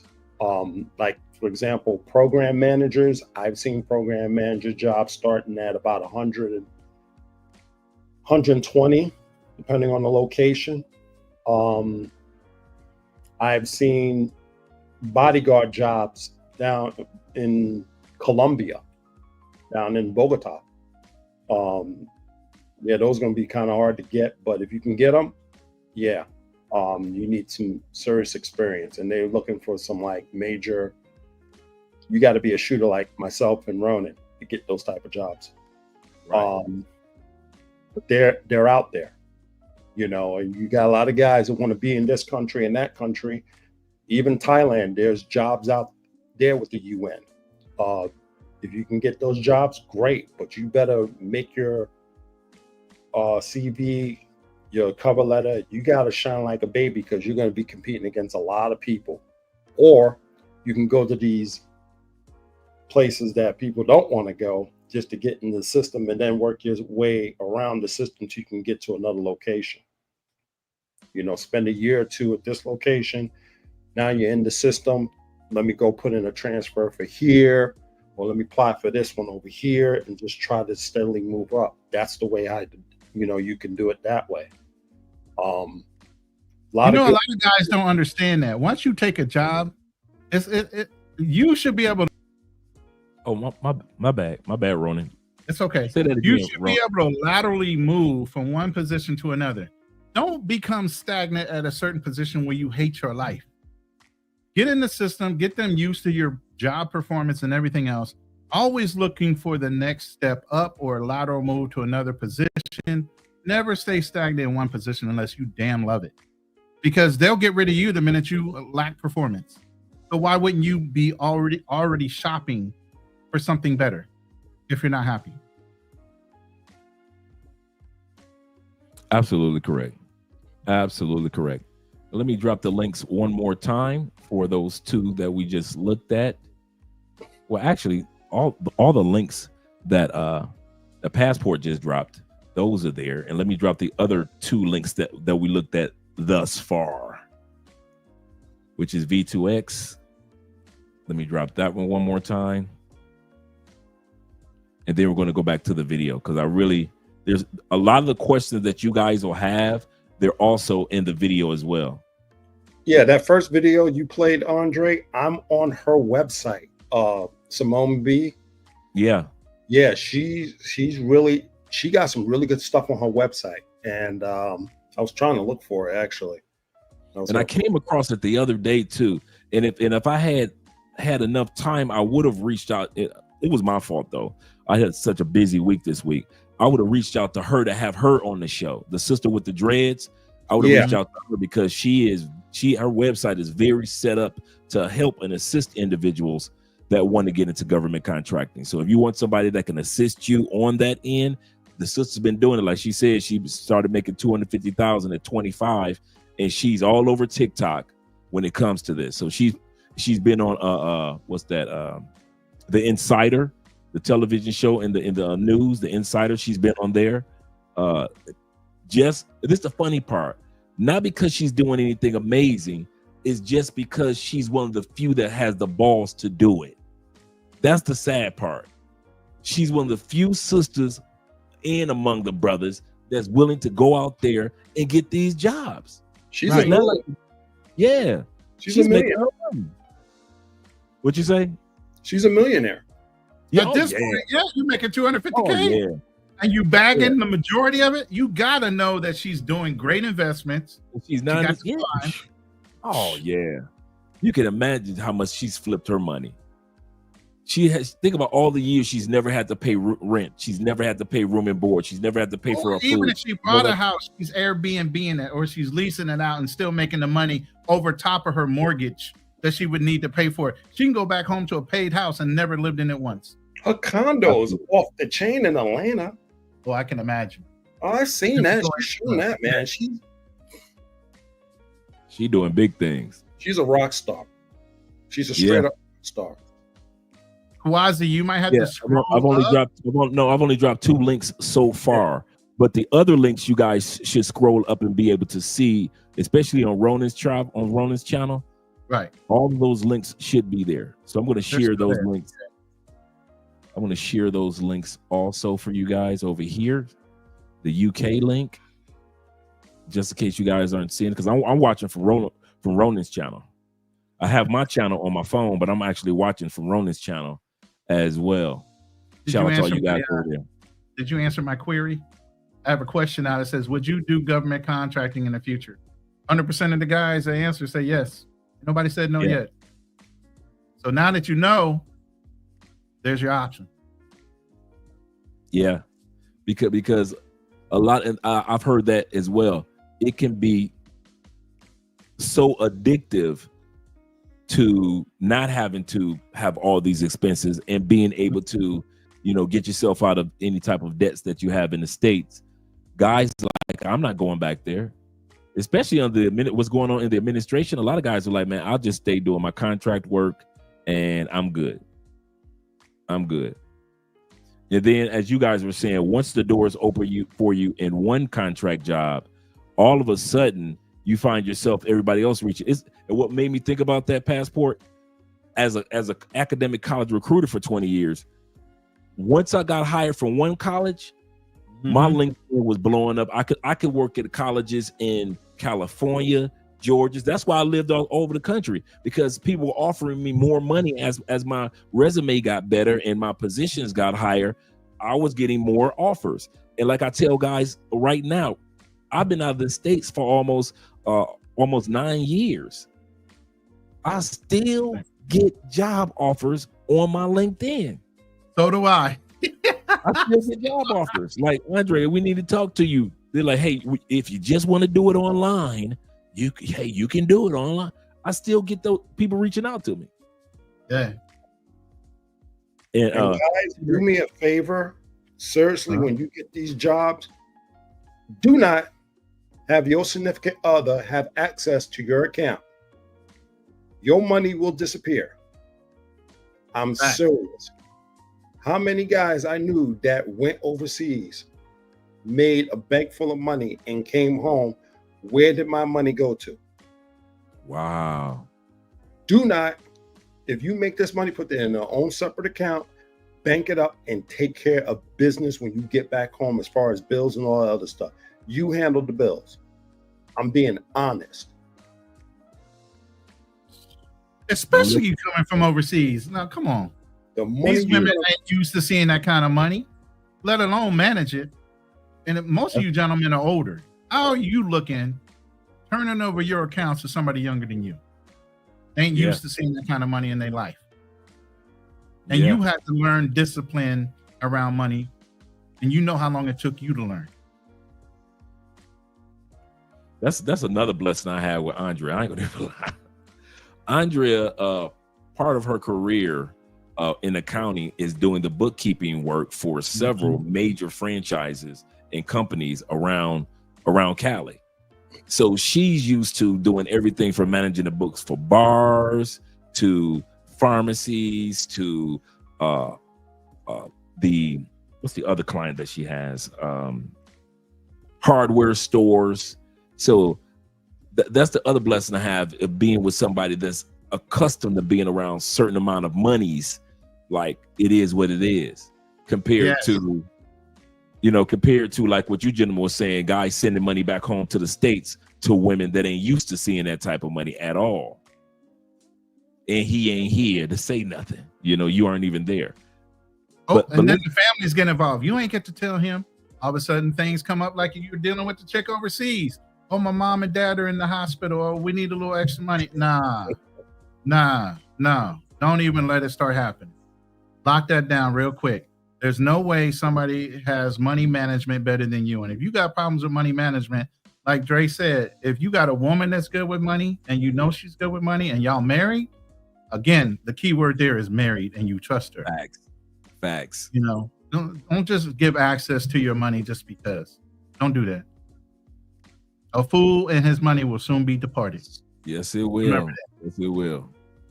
Absolutely. Let's get back to the videos. Then I'm going to drop some more links in a moment, gentlemen. Let's go back to the video. Answer your security clearance. Some of the jobs are really easy, such as escorting. There are other kind of jobs available too, especially if you don't have any experience. You could work in the gym, the MWR where they serve the drinks, the DFAC where they serve our food, the laundromat, the postal office. The list goes on. You just have. You see how she's naming off all these jobs, guys, that could be 5-6 figure jobs that anybody could do. She said from the laundry room to the mail room to this to that, anybody can do these jobs. You can still make the 5 to 6 figure jobs. You'll be making more than what you made in the States and saving way more than what you saved in the States. So she's letting you know, guys, you don't have to go there thinking that I need to have all this experience and everything. Gross said this. He said, I work in JAG in the military, legal. He said the Army. Okay. He's making a point to you guys, not to me. He said, he is absolutely right. Do not give women access to your accounts. I have a guy whose own wife cleaned him out. He came home from R&R, rest and relaxation, and no longer had a home when he went back home. No longer even had a home. That's wild work. He said, Andre, I read your title. Can you get me a job? I'm very poor and hungry. He said, let me know. Shout out to Sounds 23. Shout out to you, Real World. Appreciate you being here. I think Theo's here too. Shout out to Theo in the building as well. And he said, remember I was in Afghanistan back in 2003 to 2006, and the cafeteria workers. Now, I've heard this several times, and there's a brother in Thailand who's retired from doing government contracting, and he was just a clipboard dude making 5-6 figures. He said cafeteria worker was making $80K off the top, tax-free. So everything that we're saying is not far-fetched, is not now we know us as Black people. We know that we always think there's a catch to everything. This is too good to be true. Because even though we're showing these young sisters and brothers over there right now, there are still people in the comment section probably thinking that there's a catch to it. Is there a catch to it once you get clearance? Is there a catch to it? Yeah. Not one catch. The catch is keeping your nose clean, getting there, setting up a great reputation as a great worker, willing to work with other people, get along. That's all you have to do. That's the catch. There we go. I got to say this about clearance. It is all going to depend on the type of clearance you're going to get, because there's different levels of clearances. There's one that's the lowest one, which is called public something or other clearance, which is basically just a check. So that's pretty much what she's got right now. But I had the higher ones. It's just got to be reactivated. They're probably going to end up doing another background on me anyway. But those ones, those are going to take a while to do. They may give you an interim, but I'm gonna tell you something right now. If you got stuff in your background, when you get that form to fill out, you better be completely honest about everything. I'm letting you know that right now, because anything false, you can go to jail for. Right. I'm being dead honest. And we're talking what I did in the military. Yeah, clearances was one of those things. When you get TS clearances like I've had, they are really stringent. Even and let me tell you, to add to what he's saying, top secret clearances like that, and I've had mine too. And I went back and asked some of the people I put as references initially. They talk to friends of friends of friends of friends. They go 6 to 12 levels deep on you. So no matter who you think you listed, they know 5 to 7 other people they're going to talk to about your reputation and who you are as a person. That's why my reputation is still so squeaky clean. So yeah, they go deep on you when you start getting in the governmental top secret clearances. You have access to certain information, unlike this young lady. And this young lady is still doing exceptionally well with a basic clearance. You're talking 6 figures. And when you start talking levels of passport, blueprint, myself, and those top secret levels, you're getting paid to be quiet as well. It's more money. There you for go. those type of accesses. even the places you've gone to can affect your clearance. Yeah. You go into certain countries and stuff, they are going to be like, okay, we need to dig deeper. Some of them probably won't even give you the job or anything like that because you've been to certain places. That's kind of a red flag. As you can see, Trump put out that new order about which countries are banned. You may want to stay up. If you've been to those countries, I don't know. But try it anyway, see what happens. But clearances can get really sticky depending on the levels you're going up. Secret and TS. The other ones, the lower ones are just, public trust. That's what it's called, public trust. Those are just like, just a quick little check to see if he's okay. He's not going to be near anything sensitive. So whatever, those are pretty much more what you're going to probably see for those who just like doing labor stuff. You'll probably get those type of clearances, and those are pretty easy to get. But be honest on those forms. I'll tell you that right now. Yeah, I mean, it's a felony anyway when you lie on certain documents. Yeah. Mm-hmm. So government agencies especially, you lie on it's a felony. And a disbarment from all federal government jobs for 10 years. So guys, be truthful. I mean, here's the thing. You think they're going to slap you on the wrist for something you did 10 years ago. But if you're honest about it, there's like, okay, at least things happen. They understand life happens. So even if something you think is bad might disqualify you, they'll look it over like, at least he was honest about it. I don't think everybody's like squeaky clean like that. No. And if you are, you were a choir boy. And unfortunately, I was initially in life a choir boy, damn near.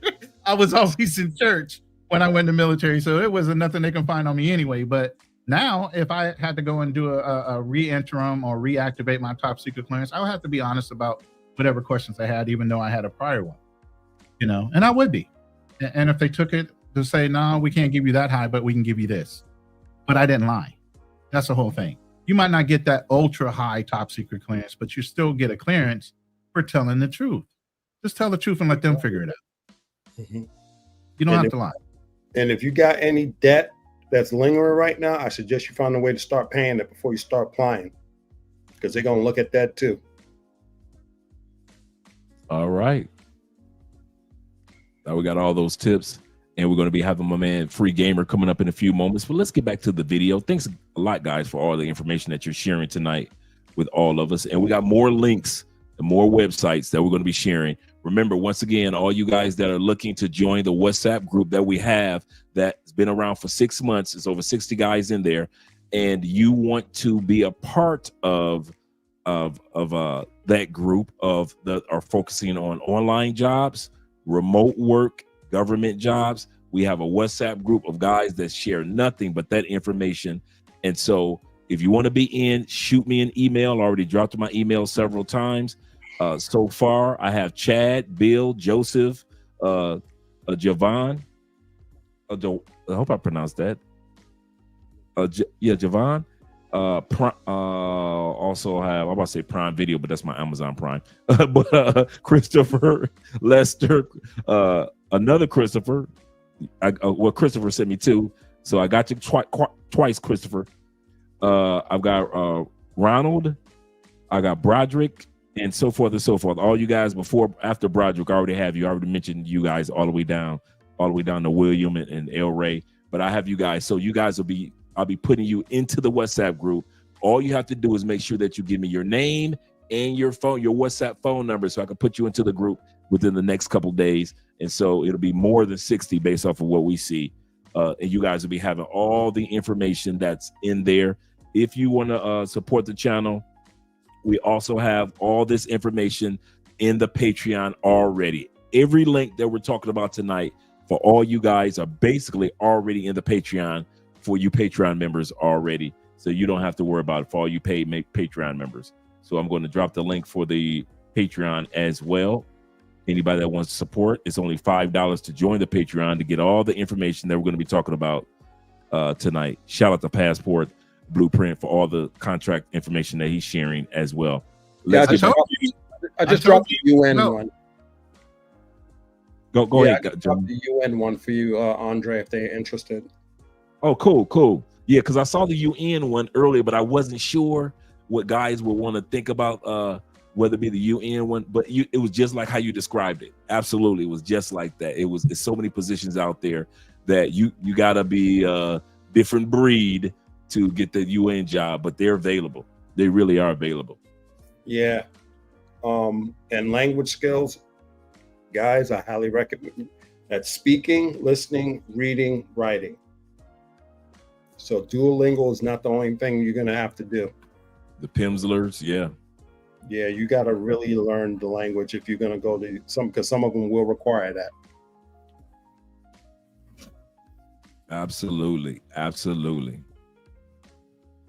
To kind of use the experience that you have when using the search criteria to see what job would fit you best. But there's something for everyone currently out here. Come back to you. The absolute best part of contracting to me is that I don't pay rent and I don't pay for food. My lodging and my meals are included. So the only things I pay for are literally just the things that I want. Finishing up my homework in Dallas because that was my first initial stop for this. Before we go any further, this is a good point that 40 makes. He said they also pay real close attention to your foreign contacts, friends, romantic partners, spouses, etc., and they would drill you on all of them. So you got to be honest. I remember you guys were talking about being honest.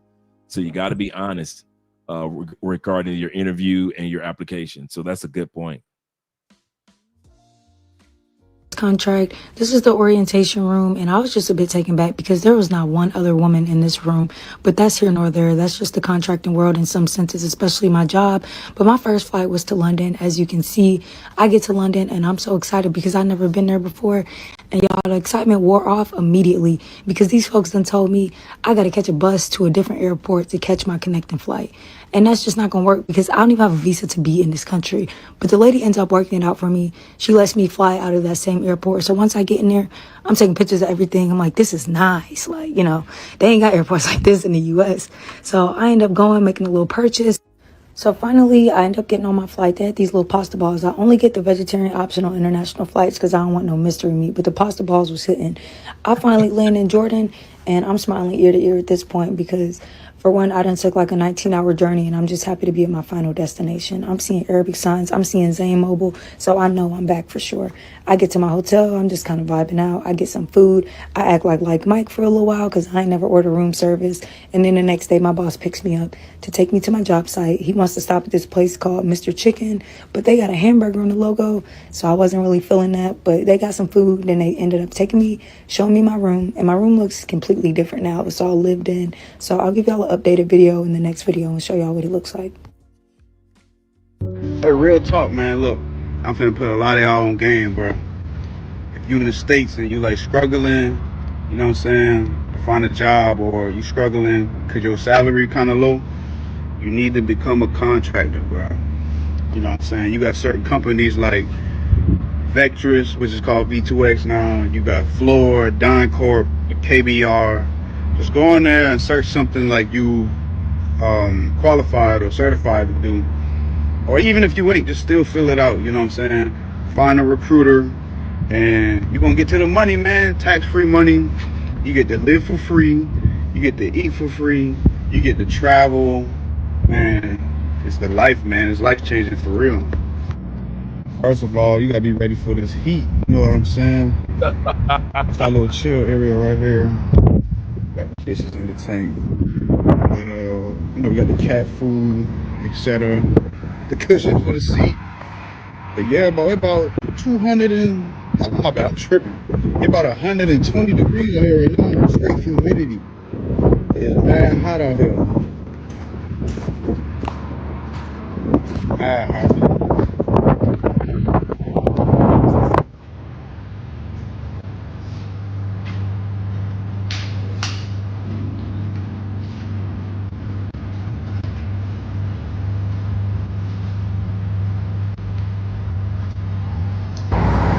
Traffic always backed up. There really ain't no traffic rules, bro. Cops don't pull people over for traffic rules. They don't pull you over for speeding. They got traffic cameras and all that stuff for that. The only way you get pulled over by a cop is if you've been in an accident. It's never. It's like Colombia is. If you're in a car, you really don't get pulled over by the cops. Bikes do to check their registration and see if they're legal. But in Colombia, they got too many cameras. you gonna get that ticket in the email. Don't worry about it. It's coming. So you got to make sure that you're careful in the car, but they don't pull you over in Colombia. Pedestrian first. Always pedestrian last. Like these folks hit you. They will not care. They will hit your ass. See like this right here? Another one coming, but I'm gonna walk. They don't stop. Don't get it twisted though. It ain't easy being out here, you know. You're away from your family and stuff like that. Other than that, that's probably the only thing. And like the cultural differences. But other than that, man, you can adapt because, you know, you got to think about the bigger picture. So as long as your family, like whether it's your mom, dad, sister, your wife, husband, whoever, your kids, you know what I'm saying? They know you're doing it for a better reason, then you're going to be straight. So I made a video about this a while ago, but I'm going to give you the basic things you need to get started in contracting. ClearanceJobs.com. LinkedIn. Do not sleep on LinkedIn. There's some Facebook groups out there. A good resume. Recommendations from current contractors to whatever company you're applying to. A good record. Well, an okay record. Bonus points. If these brothers letting cuties like this. Yeah, I ain't gonna lie, she's cute. She is really cute. Letting cuties go overseas. Already have some. And then she coming back. She got her credit together, and now you want to look at her and be mad at her because she's a modern woman because she did what she was supposed to do. Sort of clearance or public trust, and the extra 10 points if your prior service. So if you're looking to get into contracting, go with those things. Definitely. Now, this is the second time tonight I've heard the term public trust. Before she goes any further, could you guys give us a breakdown on what the public trust is in regard, and how does it work with the government contract or just contract work in general? Go ahead, Blueprint. Well, basically, public trust is it's basically a background check. Okay. It's just a little check. It's not in depth like secret or top secret. You know, they just doing the basic little check on you. A lot of the lower level type jobs, that's what they do. They do those type of checks for, like you see some of these guys working out in the field. They're not going to be around sensitive stuff that's going to be of national security concerns, so they'll get those type of clearances. So that's what a public trust clearance, so to speak, is. I've got one more question for you guys before we go back to the video. Could you give us a little bit clarity in regards to the misbelief that the only overseas contract jobs are DOA or government contract jobs? There is a difference between contract work and DOA and or government contract work. Both exist, but in the minds of most of us mere mortals that haven't been in the military, we think when we hear overseas contract, it means A, you had to be prior military, B, it's only military contracts. Could you guys kind of talk about that myth that we as regular people have regarding contracts? We actually think that it's basically just government contracts only, not realizing that that's not it. I mean, I'll do the corporate side of the house, and I'll let Blueprint do more of the military stuff. But on the corporate side, if there's a company that's an international company, they got employees all over the world. They want English-speaking people in those companies, especially if it's an American-based company. So everything that you would need to have over there, from secretaries to other things within that corporation, they would want people that are willing to go overseas to work, right along with support staff, right along if they're offering their top executives, housing and also education. You never know. They might back a whole school. They want teachers to go over there. They want nannies that speak English. They want different things for different people so they can cater towards their high-end earners. So they're always going to be opening jobs for basic interim janitor, all the way up to something on an executive level in any international company. So that's what you have to look at. Even a housing coordinator, somebody sits there and tries to coordinate housing for the employees that are going over there. That's a job. That's a job they're going to offer somebody to do for them. Nobody wants to figure all that stuff out. They want somebody already there that can figure it out and can communicate back to their employees in English, not broken English, but real English, how that process works for that employee. In regards to military, the military side of the house, it's not all, well, the thing is, it's always been geared towards the military because we already knew about it, but it's something for everybody if you had the skill sets. You're not going to, the contracting jobs are not just going to be for Department of Defense. They're going to be for the State Department, or whatever entity that's over there. Mostly you're probably going to get State Department or DOD. But basically you don't have to be prior service to do those jobs, because they could be looking for a translator. If you speak Spanish, if you're fluent in it, they'll just test you on your fluency, and you can be doing a contract translating for the State Department and probably in like Colombia. Right. You don't necessarily have to be former military to do that stuff. You just got to meet their requirements. It's just with contracting work, it was always known amongst the military community, not to the civilian population. That's the whole thing. Okay, I've got a question for you guys before we go back to the video, and because I wanted to hit this tonight, and we're going to use my man Mellow Life as a case study. I thought about this before the show started a couple days ago. Mellow says this: anybody got any recommendation jobs for a barber until I find clients? He said I'm really new to all of this. And he also says, low key, I have a career already. He said, I'm just trying to get my feet wet. I can handle the rest. When it comes to, let's say he wants to stay in the States, or he wants with a contract job, whether it be DOD or any other contract job. I'm brand new to this. I don't know anything. I don't know anything about this recruiting thing. I don't know about these websites. what would you guys recommend for the novice starting day one with all these links that we're sharing?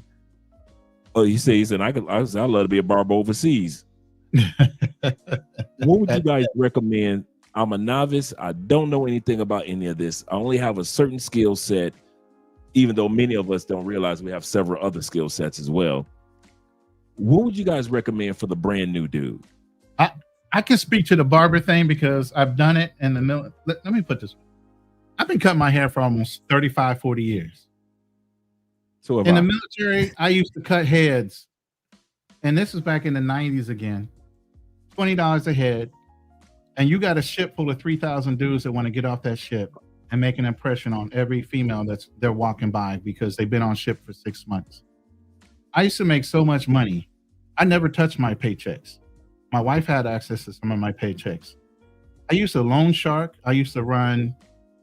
let me not say all that, but I'm just saying, haircutting alone, all you have to do is go into a general area where you know civilians and especially Americans are. You can build a book of business within a month of being there. If you know where, like, there's a facility where they're housing all the Americans at, all you have to do is go set up shop for 30 days and work off the books. Go and do on-call barbering. Just let them know. Cut a couple heads for free. Let them know, hey, this is where I'm going to be at for 30 days. Let your friends know. You could develop a business. Now, again, make sure that visa is legit. You don't want to get caught up working in a country where you're making money and not registered properly through the visa process. But yeah, if you have a talent for cutting hair, believe me, you already know. There's not that many barbers overseas that know how to cut our hair, especially. You go into a place where there's a lot of brothers at and they need haircuts. If those brothers ain't already got somebody cutting their hair, you're gonna make a decent amount of money where you can stay longer. You can extend your visa and keep on doing it. And like you said, you can develop your own book. I like hustlers like that. I used to do that stuff all the time. Cutting hair on the base. Yeah, any base that's close, you can get a GS job cutting hair on the base if you wanted to. So yeah, if you have the gumption and want to go overseas, don't let that limit you that your talent is just this. It's not just that. It's an ability for you to make money. All you have to do is capitalize on your own talent. And like 0 million Graham said, you can go to a nearest base or somewhere where there's Americans at, or even Afro Latinas or wherever. They're looking for a good barber. Obviously, you're gonna have to charge less for them, but Americans, you're gonna get American dollars. So, go set up shop somewhere, work off the books on call. Say, hey, I'll show up at your place and cut your hair for you. Get a couple people under your belt, do it for free. As long as they recommend people, tell them they got to get you at least 5 clients each. We'll cut some hair for free. Work it out. If you're a hustler like that, you're going to make the money. Believe me. I had captured clients. They used to have a barber on the ship that you can go and get a free haircut from. Brothers were coming to spend money with me. They weren't getting those free haircuts. Okay. So yeah, haircutting is an easy job that you can do if you have the talent and make a shit ton of money. You're right. You can develop your own book of business in 30 days.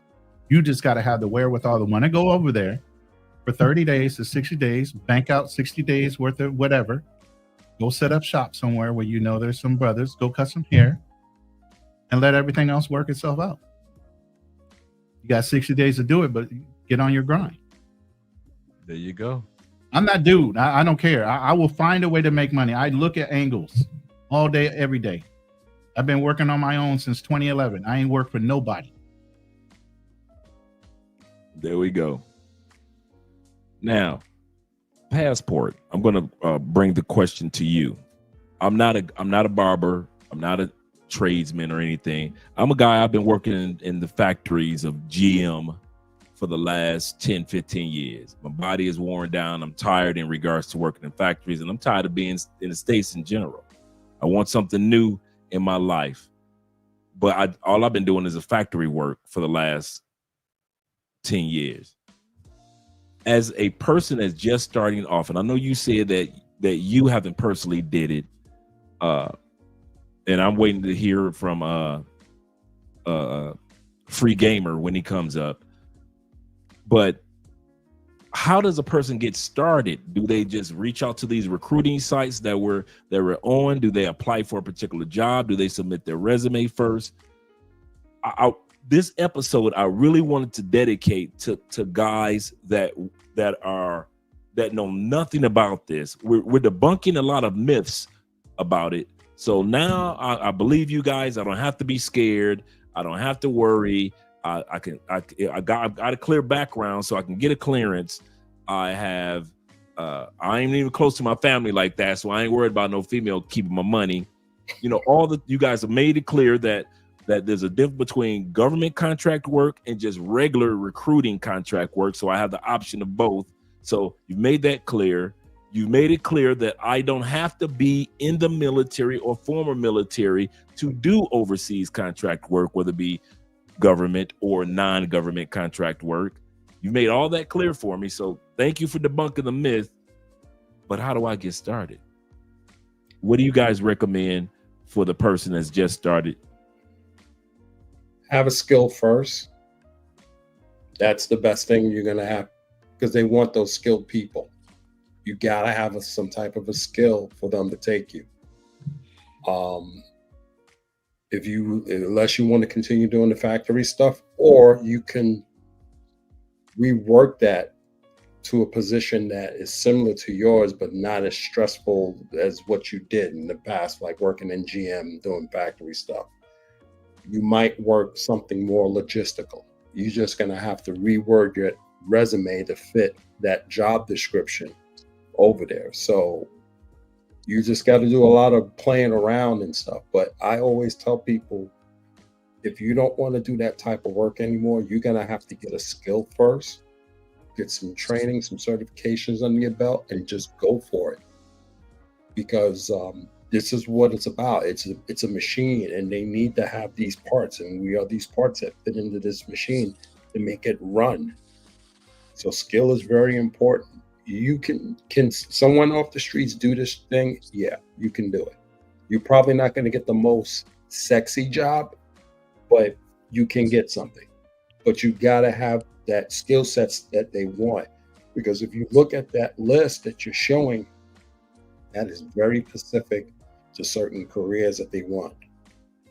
I mean, there are other things that they can ask for, you can get, like certain laborer jobs, but you really, nowadays, it's like certifications and, like, for example, in cybersecurity, which is my field, they're asking for so much just for newbies to get in this game. They want Python scripting, Bash scripting, this cert, that meets its qualifications under the DoD 8140, which is a set of, you got to have 2 of these certs in each box and whatever and stuff. But it's just very complex, and that means I got to get skill sets after skill sets, and then other things I got to get, learning how to operate this tool, because this is the most common tool they use. All that's going to come with a lot of money. You're going to be investing in yourself to try to get into these positions if you're doing cybersecurity. And also building a profile on LinkedIn so they can see what type of work you can do. Building labs. I got another computer right here just to show you. This is my second computer and my second screen where I build labs. I got a hacking lab. I got a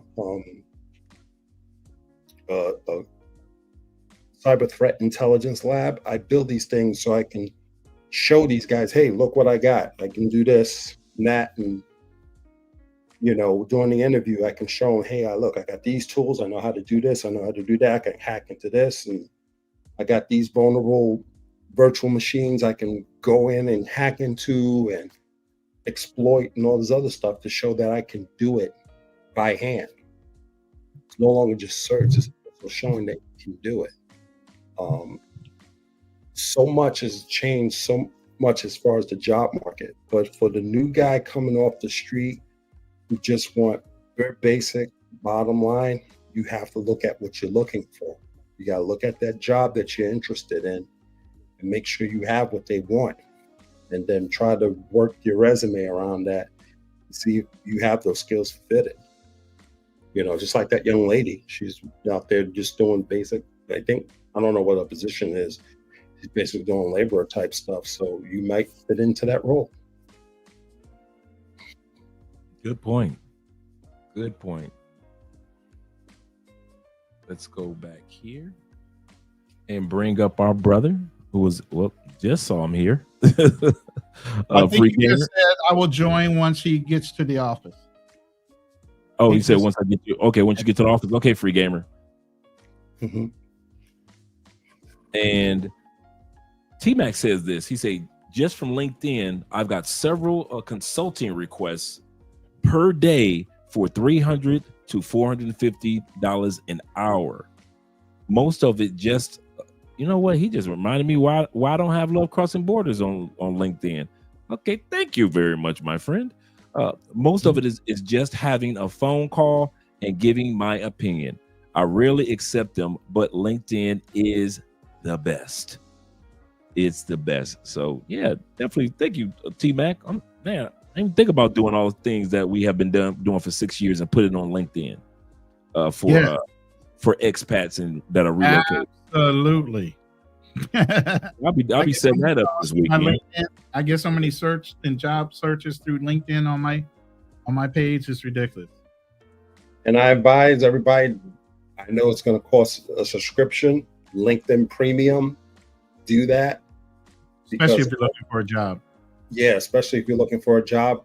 Plus, you also get free access to LinkedIn Learning, where you can develop your skill sets.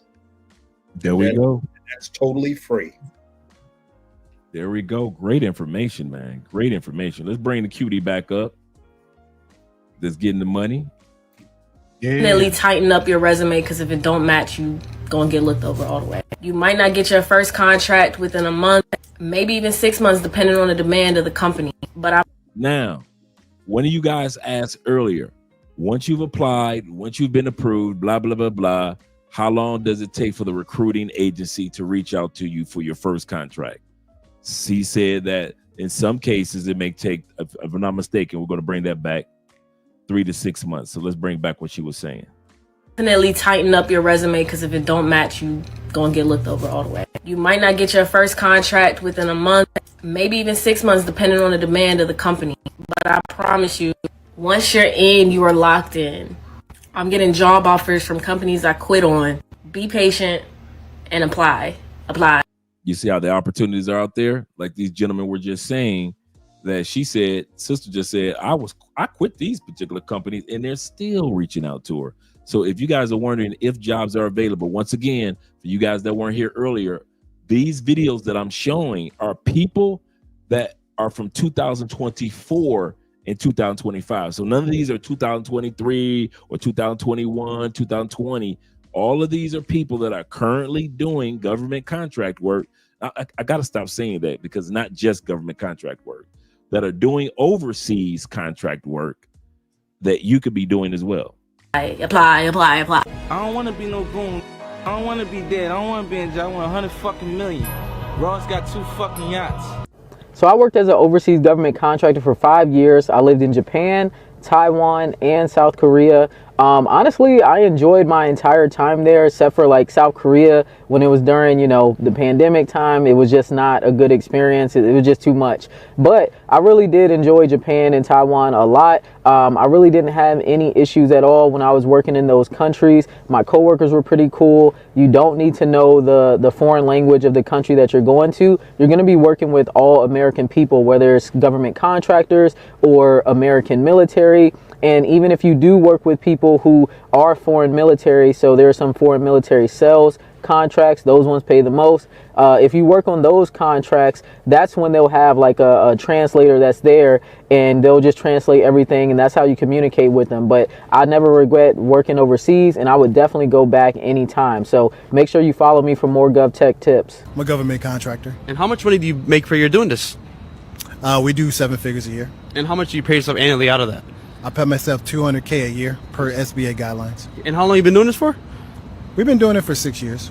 Now tell us your story. How did you get into the industry? Tell us. All started when I joined the military back in 2000. 9/11 happened, found myself deploying, got injured, got out the military, and then I started working for FEMA. Once I started working at FEMA, they put me in a grants program directorate. And then from there, I was signing off grants and contracts. Contract came across my desk one day for $2.7 million to install smoke detectors and carbon monoxide detectors in West Virginia. So that night I decided to resign from FEMA and launch my own firm. Now, what exactly is government contracting? Can you go into more detail?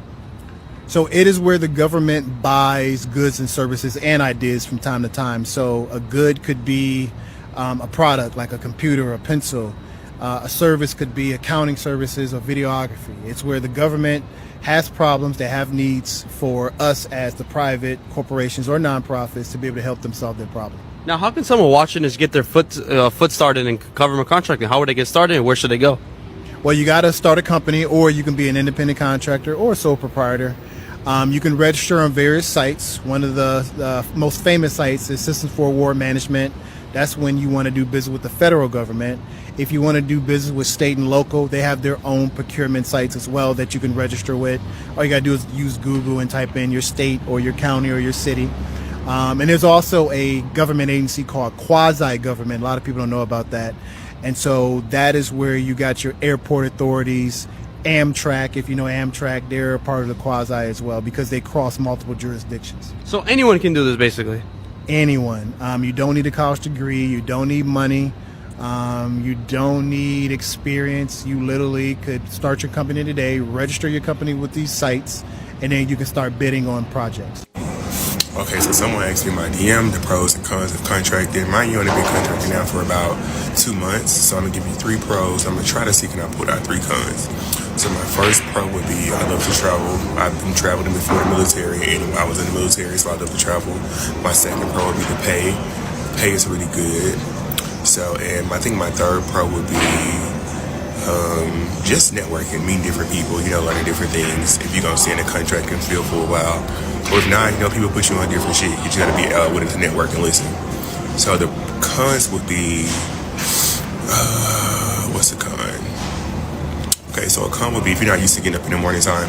I'm private service, so I was used to getting up, going to PC, so that wasn't the issue for me. I think a second con would be for some people, the location, the time difference, the time zone, being away from family, and I think that's about it. I can't do 3. I only got 2 cons. Alright, so no, you don't need a college degree. All you need is a GED or a motherfucker. You guys about to say something?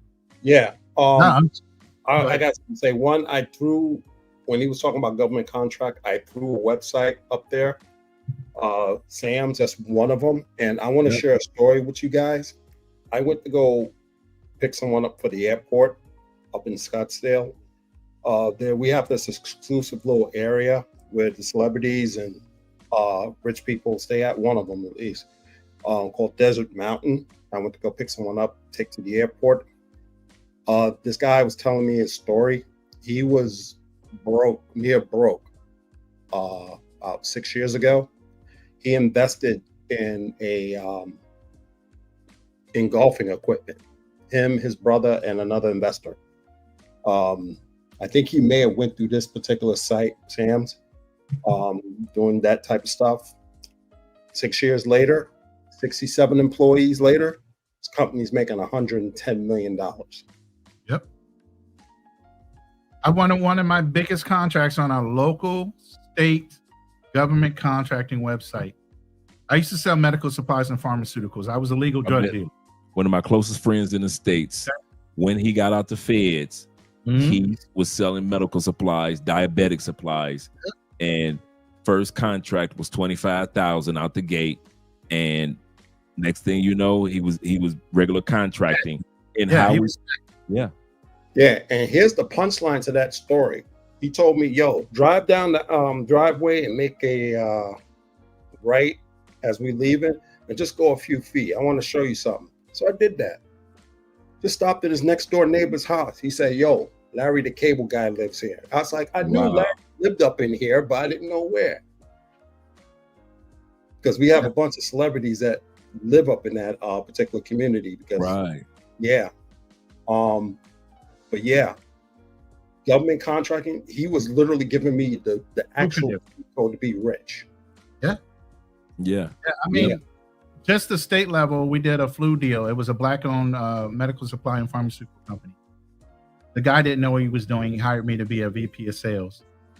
His first deal with the state, aside for the tetanus and diphtheria deal I did, $7.8 million. The only small business that ever delivered the whole state of flu to a black-owned company. I took that deal away from the manufacturers of it because I had been doing government contracting ever since I got out of the military. And also, I think, sorry, control. Go ahead. PMP, project management. Yes, sir. Certification, dude, you set. You set. That's 6 figures. They dying for that stuff. They're dying for people with project management background and certifications. That is true. That's in corporate America as well as beyond. That is so true. Let me drop a few more links for these guys. Let me drop at least 4 more links. We've been dropping links all night, gentlemen, to job opportunities. Going to drop a few more links. To the Neo Crunk Cannon, yo brother, I missed you. Just want to say hi to him. Oh, no problem. No problem at all. Mm-hmm. Let me pull this up. Screen share. There we go. Okay. Let me make sure that we can see. Okay, there we go. All right. The next link that I'm about to share with you guys is the CAC International.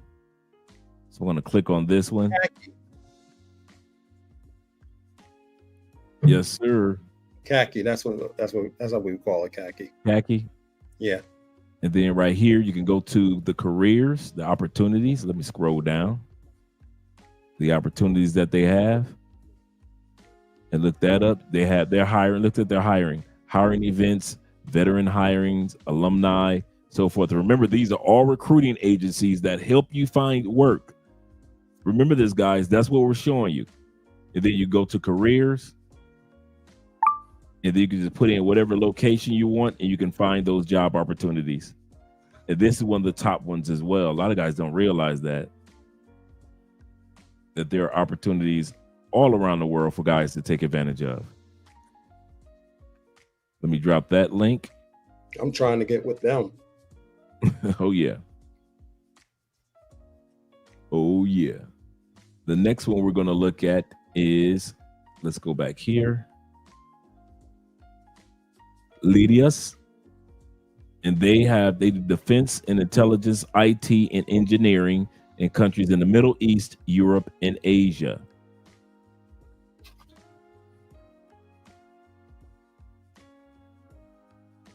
And look how many jobs are found with them. Over 1,800 jobs are found with them. I'm going to drop the link for them right now for you guys. And if you notice, there's translator positions on that, so you can get a that's true. Positions. You can organize it by whatever job you want or country or whatever, but you can see they're looking for Arabic language instructors, Somali translator or linguist. You know, these are, and I'm quite sure there's Spanish somewhere hidden in amongst that, possibly. True. A lot of guys have learned Spanish and don't realize they can make money with that. That's wild. That's wild, Ronin. Yo, man, I used to explain to people, I said, do you understand every job you get, even if it's 6 figures, that company that hired you is leveraging your knowledge, your information, because they know they're making more than 6 figures that they're paying you. Oh, yeah. The average company knows they need to make a 35 to 40% markup on whatever they're paying you for a salary. So if you're being hired at a certain dollar amount, if you just had the gumption to do it on your own and market yourself and be able to get into the field that you're good at, you can make so much more money as an independent. Somebody was just talking about it's better to work for yourself. It absolutely is, but some people aren't leaders and don't have the mindset to market themselves. So these type of jobs are what that's for. But if you knew how much they're leveraging your ability to make money for themselves you would do it yourself. But a lot of guys don't understand that. They don't get into the ownership mentality. They are just workers. And that's okay. There's nothing wrong with that. But think about if they're offering you that job for that dollar amount, you're capable of working on your own. How much more can you make? Mm-hmm. So true. So true. Let's go on over to one more. You guys are making great points. So we went to this. Did we go to this one already? Yeah, you just did Lighthouse. Okay. So now we got KBR. And we're going to click on KBR that was mentioned earlier. And the job opportunities that are there. And you just scroll down to KBR. And you can see the job opportunities on a global basis that are there. You can see locals as far as the states. But then you can also click right here and you can choose your country. So you see how I did that? Some of you guys didn't notice that I did that, but I just click on one of the spots on the side, and now you can choose country. It'll start off by showing you US, but then when you click one of the stars on the side right here, I mean, not stars, but plus sign, and now you got the jobs out in Romania, Saudi Arabia, as well as other places around. 22 in Germany, France. I noticed how you skipped over Iraq. I'm sorry, 21 in Iraq. I don't know anybody wants to go to Iraq. That's what I'm saying. I ain't going there. Know, right? You can hit Japan up like the one young lady. She was talking about that she all her success was in, as you noticed, that was in Asia. She talked about being in Korea. She talked about being in Taiwan. She talked about, I believe, in Thailand. So that's where her government contracts were. But a lot of guys just think that it must be only in the Middle East, and that's not necessarily true. So I'm going to drop the link for this one. And I'm going to drop one. I just put another link in there for you, Andre. This is for Boeing. Boeing do a lot of contracting as well. Dre, Free Game is looking for the link. Okay. I'm going to drop you the link, Free Game. Here we go. So you said you dropped the link for Boeing. Yeah. All right. Yeah, they also do a lot of contracting overseas. T-Mac is a testimony. He says, I work for Boeing. Swear, man. Every minute of it. T-Mac, what haven't you done? T-Mac is he like me, man. T-Mac is a verb, not a noun. He is a verb, not a noun. But that's where the entrepreneurial spirit comes from. We've worked so many different angles and so many jobs. It's like, is there a job you haven't done? You go look at my LinkedIn, you're like, what the hell? Where have you not worked? I've got a resume for dang near every career that I've had because I can't bundle them all up in one. Nope. You got to change them up based on the job you're applying for. Yep. He said I had to keep switching up companies to get my paper up. That's how you do it. That's how you do it. Let me drop one more down here for you guys. One more site for us. And let's go over here. And Patron. Yeah, I met one of the recruiters for that. Me and him are good friends. That's a good company. Right. Cool. And this is their, let's go over here. This is their job site. I mean, not just their job site, but also remember, these are recruiting sites. So you're going to have recruiters that's going to help you in regards to each step of the way. You will get Homeland Security jobs there. You will get DOD. You will get Department of State. So they're doing the background checks. They're doing the big ones. No, not just checks, just regular jobs. No. With this particular company. I see all the TIs and the top secret clearances, SCI, and so there's a lot of clearances that they're looking at for the higher end guys. There's a public trust. Most of them saying top secret. Thank you. With Polly. Oh man. Public trust. Hey, let me say something real quick. Go ahead. Fearless and Black Man Travels, they have their wives coming in. You'll have your wife bring you a drink. Bruh, there's nothing like that. I like that feeling. You know I do. You know I do. I know your wife be bringing you drinks. Yo, this is the first time I've been online where a woman been able to bring me a drink online. You know what I'm saying? That's Nothing wrong with that, brother. Nothing wrong with that. Live it up. Live it up. Yes. Cheers. Got me Cheers to jealous, you, man. You next. I ain't gonna lie. And then, you know, the part that I love about a lot of times I don't even have to ask. Mm-hmm. Andrea just come in here. You guys won't see her off camera. She'll come in here. Is there anything you need? You need some coffee? You need some water? And I'll be like, I'd like some coffee. And she'll go in there and just make some coffee during the show. So definitely, man. I really appreciate that about Andrea. Shout out to you guys. Shout out to Auntie. Yes, sir. Yes, sir. So let's go back to the video. Free game is in the back. If you're ready. Is he back there? Oh, I see free game. My bad. Let me bring up free game to the stage and we'll talk to free game for a few moments. Let me move this out of the way. There we go. Shout out to you, free game. Glad you're here, brother. Can y'all hear me pretty good? Yes, sir. Awesome. Well, good morning from my side and good evening to all the gentlemen. Everyone in the chat.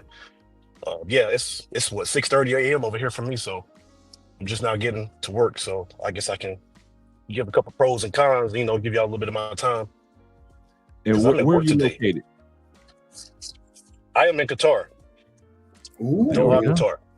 Yeah. So I wouldn't have went to work today, but today is actually a Qatar holiday, so I get paid extra. So I'm in here trying to get it today and tomorrow. Get that time and a half. Yeah. Take that. I got you. So a free little tidbit for people, looking to get into this or whatever. Qatar and Kuwait and other places, they do have lots of holidays for their country. Qatar right now is being one of them with Eid. We also had one after Ramadan too, so you get paid extra for that. Just for GWiz. So, but all right. How'd you get started in government contract? I mean, why I keep saying overseas contracting? Yeah, so actually I got started last year.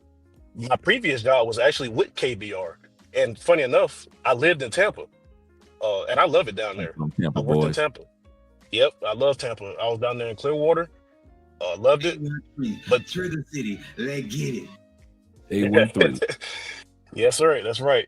And I loved it down there, but I still had the dedication and the, trying to just get overseas because I've had my passport since 2022. So I just never went overseas. So I just kept applying for jobs, kept applying.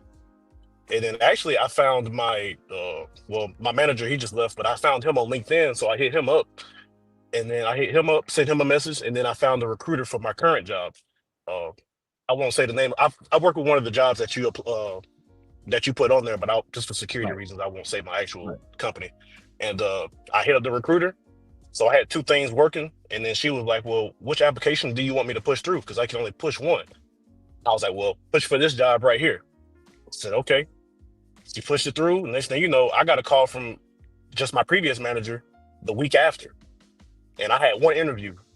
And I interviewed pretty good. And he was like, look, I know you might not know everything on the job, but that's not the case. Sometimes we want people that's just coachable. We can train to do other things because you can learn almost any job. So facts. I was like, yeah, let's do it. And I'm young, I'm single, I'm not married, I have no kids, so I have nothing, no major responsibility. I'm like, yeah, I'm ready to go. Next thing you know, man, I'm out here in Qatar the next month, and that was last June. So I got out here July last year, so next month will be a year for me out here in Qatar. All right. You can't beat that. Yes, sir. Cannot beat that at all. I will say having prior military experience does help. I am an Air Force veteran, so it kind of helps. Ain't no kind of helps, it helps. But everybody that works in this space is not military. I mean, there's people here that just, they've been doing this for a while and they got in, or some people just fresh green behind the ears and they got, they got pulled for it. So there's jobs for any and everything. Immigration, you got immigration that work overseas, obviously. A lot of jobs in Africa, just everywhere.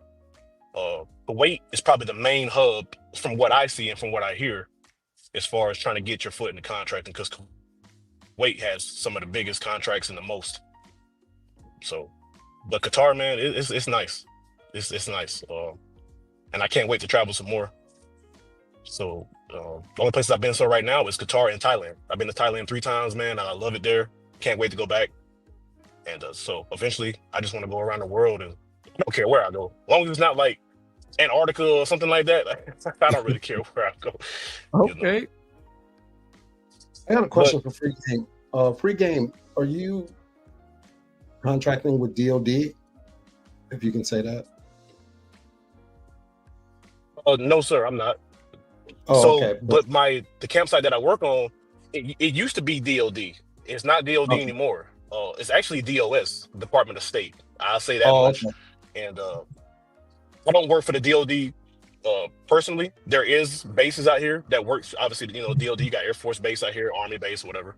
So it just depends on, because every contract is different. So you could work with a contractor and be, I don't know, 10 miles down the road from where I'm at, and that contract might be DOD. It just depends. So Yeah, because I know they used to have something like a physical you have to do prior to getting deployed overseas. I don't know if that still applies for you. For my job, I actually did no physical. The only thing I did was I did a drug test, which was just, a urine test. What else I do? I have a public trust, the one that y'all talking about. Even though I still have a secret clearance from the military, my particular job doesn't use a secret clearance. So if it needs to be reactivated or whatever, I can easily get that. But yeah, I've got a public trust. And like y'all said earlier, they do, for the public trust, it's just a regular background check. They're checking just whatever you put on there. Don't have significant debt, like you said. People obviously come over here with debt, but like, as long as you don't owe, like, I guess, back child support or something crazy, you're pretty much good.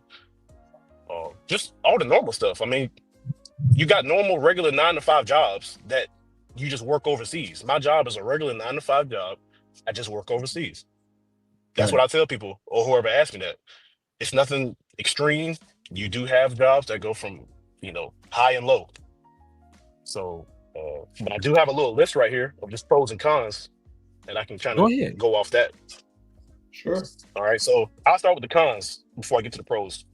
Get the bad out the way first. The first one I say is you're away from family. So just depending on how your situation may be, you are away from your family. Obviously, I don't have any family here. It's just me. Qatar is hot and dry, but that's the Middle East in general. It's the dry climate. That's probably the biggest con for me, because it's low humidity. So that could be good or bad. And when working overseas, you're pretty much only allotted like 30 days outside of country of where you work at. So let's say, for instance, I want to go home to the States. Most people wait a whole year and then they go take a full 30 days and go to the States. Some people don't. So I've had to save some of my days because I went to Thailand a few times. So I got to wait till my year, which will be next month, to get my reset of my 30 days. You see, if you kind of know what I mean. Right. So you pretty much get like 30 days out of country R&R, but you can take vacation, while you're working and go wherever within the country or something like that. So just kind of a tidbit. And like I said, once again, every contract is different. So you could be working 5, 6, 7 days. I work 60 hours a week. I work 6 days a week. And that's just how I work, particularly right now with my contract. Some people work 5 and be off 2 days, or some people work 7 days, man. It really just depends. Everything is different. But for me, I work 6 days. And now we get into the pros. Yeah, go ahead. Free Game, real quick. Just talk about your mindset, because this is not for everybody. Self-isolation. Okay. You don't make friends easy. Right. You're antisocial. You got guys like this that are entertaining this. Talk about the type of mindset you need to have when you're away, if you're a type of family guy, or You know, so tell them about your mindset and how that works. That's actually a great question. I'm glad you asked. So I will say I'm 28 years old. No, it's for real. It's a good question. I'm 28. I can be a bit of an introvert and an extrovert. You know, if I want to be around people and stuff, I can. If not, I don't have to be. I love my family. I love being in the States and, you know, just seeing my family and stuff. But at this point in time, something just had to change, you know? And I've always wanted to go overseas and see more than my backyard. And this provided me an opportunity to do that. I saw the window of opportunity and I took it. And you do have to stay dedicated through this because, yeah, I do miss back home. I do miss cookouts and stuff like that. But at the end of the day, this is for something bigger. It's going to help me more long term. Not paying much of bills anymore. We know how it is living in the States right now. This is really the perfect time, if you can, to get into contracting. So I just took it and ran with it, man. And I plan on doing this for a while. The mindset is you just gotta be able to want to do it. You can't live in fear. You got to do it. And like Qatar, there's nothing going on here. There's no war or nothing going on. You know, if you're in Iraq or something like that, yeah, you got to kind of watch out for that and, you know, in that environment. But Qatar, man, you're living good. You just go to work, do your normal stuff, and then just go home and do whatever you want to do. And I've tried to get like one or two of my homies to come over here, or at least just put in for application just to see what's up. But man, I'll say just being in that matriarchy, I'm not trying to make this stream about that, but being in that type of stuff or just really holding on to family and stuff like that, your family will be okay. You got to take care of yourself first before you can take care of other people. You know, Thanks. whether that be financially, I mean, physically or whatever. If you want to come out here and just kind of be a solo man and just grind and get to work and hit the gym, you can do whatever you want, or a woman. I mean, it doesn't matter. But yeah, you got to have that mindset of just, I'm going to do it. And that's when I had, you know, about 1-2 years ago, I was like, something's got to change. I wanted to get out of my home. I needed a full 360, which was one of the reasons why I joined the military. I wanted to get away from home. You know, it wasn't too bad. It's just, I wanted something different. Because back where I'm from, man, you can get stuck working in manufacturing or just whatever the case may be. And I didn't want to do that all my life. Standing up for 10, 12 hours, man, working in a plant on a concrete floor, that's not for me. I'm sorry. I just can't do that. And it's mundane. There's no growth in it. So I recognized that early on. I was like, I got to do something different. So that's pretty much what my mindset is right now. Awesome. I know, a great story, great example, man. 28 years, dang, man. Dude, if I'd have talked to y'all, I wouldn't have been in the feds. Man, honestly, I wish I could have joined contracting when I was 15, because I'm hearing from a lot of these guys or something, man. They was coming out here working for KBR, making big money, 100 grand easy back in like 08, 09. I was still in middle school or whatever at the time. Man, they was making big money. But you know, that time is, you know, time is time. So I can't really go back for that. But I'm still here at a great time, man, because like I said before on one of the other streams, I was paying $2,000 a month in rent. I love Tampa. Don't get me wrong, I love Tampa Bay area and stuff like that. But man, $2,000 a month plus all the other bills you got to pay. And now I pay nothing. You working to survive. That's all you're doing. That's all you're doing. You living paycheck to paycheck. Even making 100 grand. Like you said, Andre, you make 100 grand, you paying 30, 40 in taxes. Easy. So easy. And that goes into my first pro of being in the contracting space. Like you said, foreign earned income exclusion. So for this year, it's probably going to be like 130,000. Yeah, I don't make 130,000. Yep. But you know, you can make up to 130K probably this year for the exclusion, man. And even if you make 70 grand a year, that's still tax free. Yep. It doesn't matter how you slice it. Yep. Guys think when I say it that is a catch to it, or it's got to be something to it, because they've never heard of it, because the average American doesn't live outside the United States. So they think like, man, that can't be real. Maybe Andre is exaggerating. I'm like, no, as long as you don't cross this year's 126,500. Next year is going to be 130,000. As long as you don't cross over the threshold of 130,000 for next year's, when you file your 2025 taxes, all that money is tax-free as long as you're not in the States for 330 days of the year. Right. And free game at your age at 28 years old. 28 years old, my goodness. The financial freedom, if you're doing the right things with your money, the financial freedom you're setting yourself up for right now, for your future, there is nothing you won't be able to attain. Your credit should be clean as a whistle. You have no back debt. You most likely will have enough to just drop a nice size down payment on any size type of house you want once you come back to the States, if you aren't already doing real estate investment as an option. You have so many opportunities. Yeah, for sure.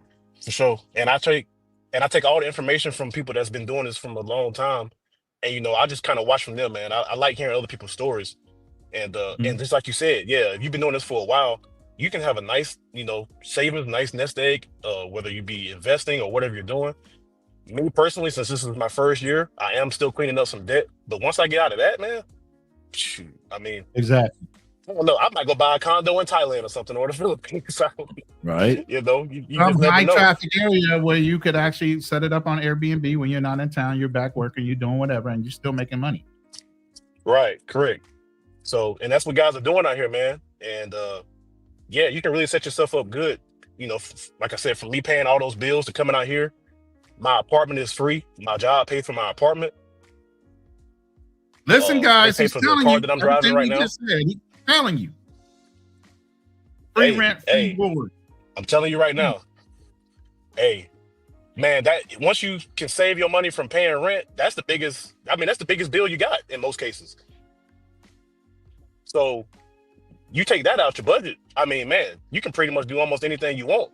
So talk to him. Now I can just focus on paying down my debt. I can focus on paying down my debt. If my mom or my dad or just anybody needed some money, within a reason, obviously, I can send that. I can send that. Right. When I go back home and my car need 4 new tires, I can go buy 4 new tires and an oil change right now.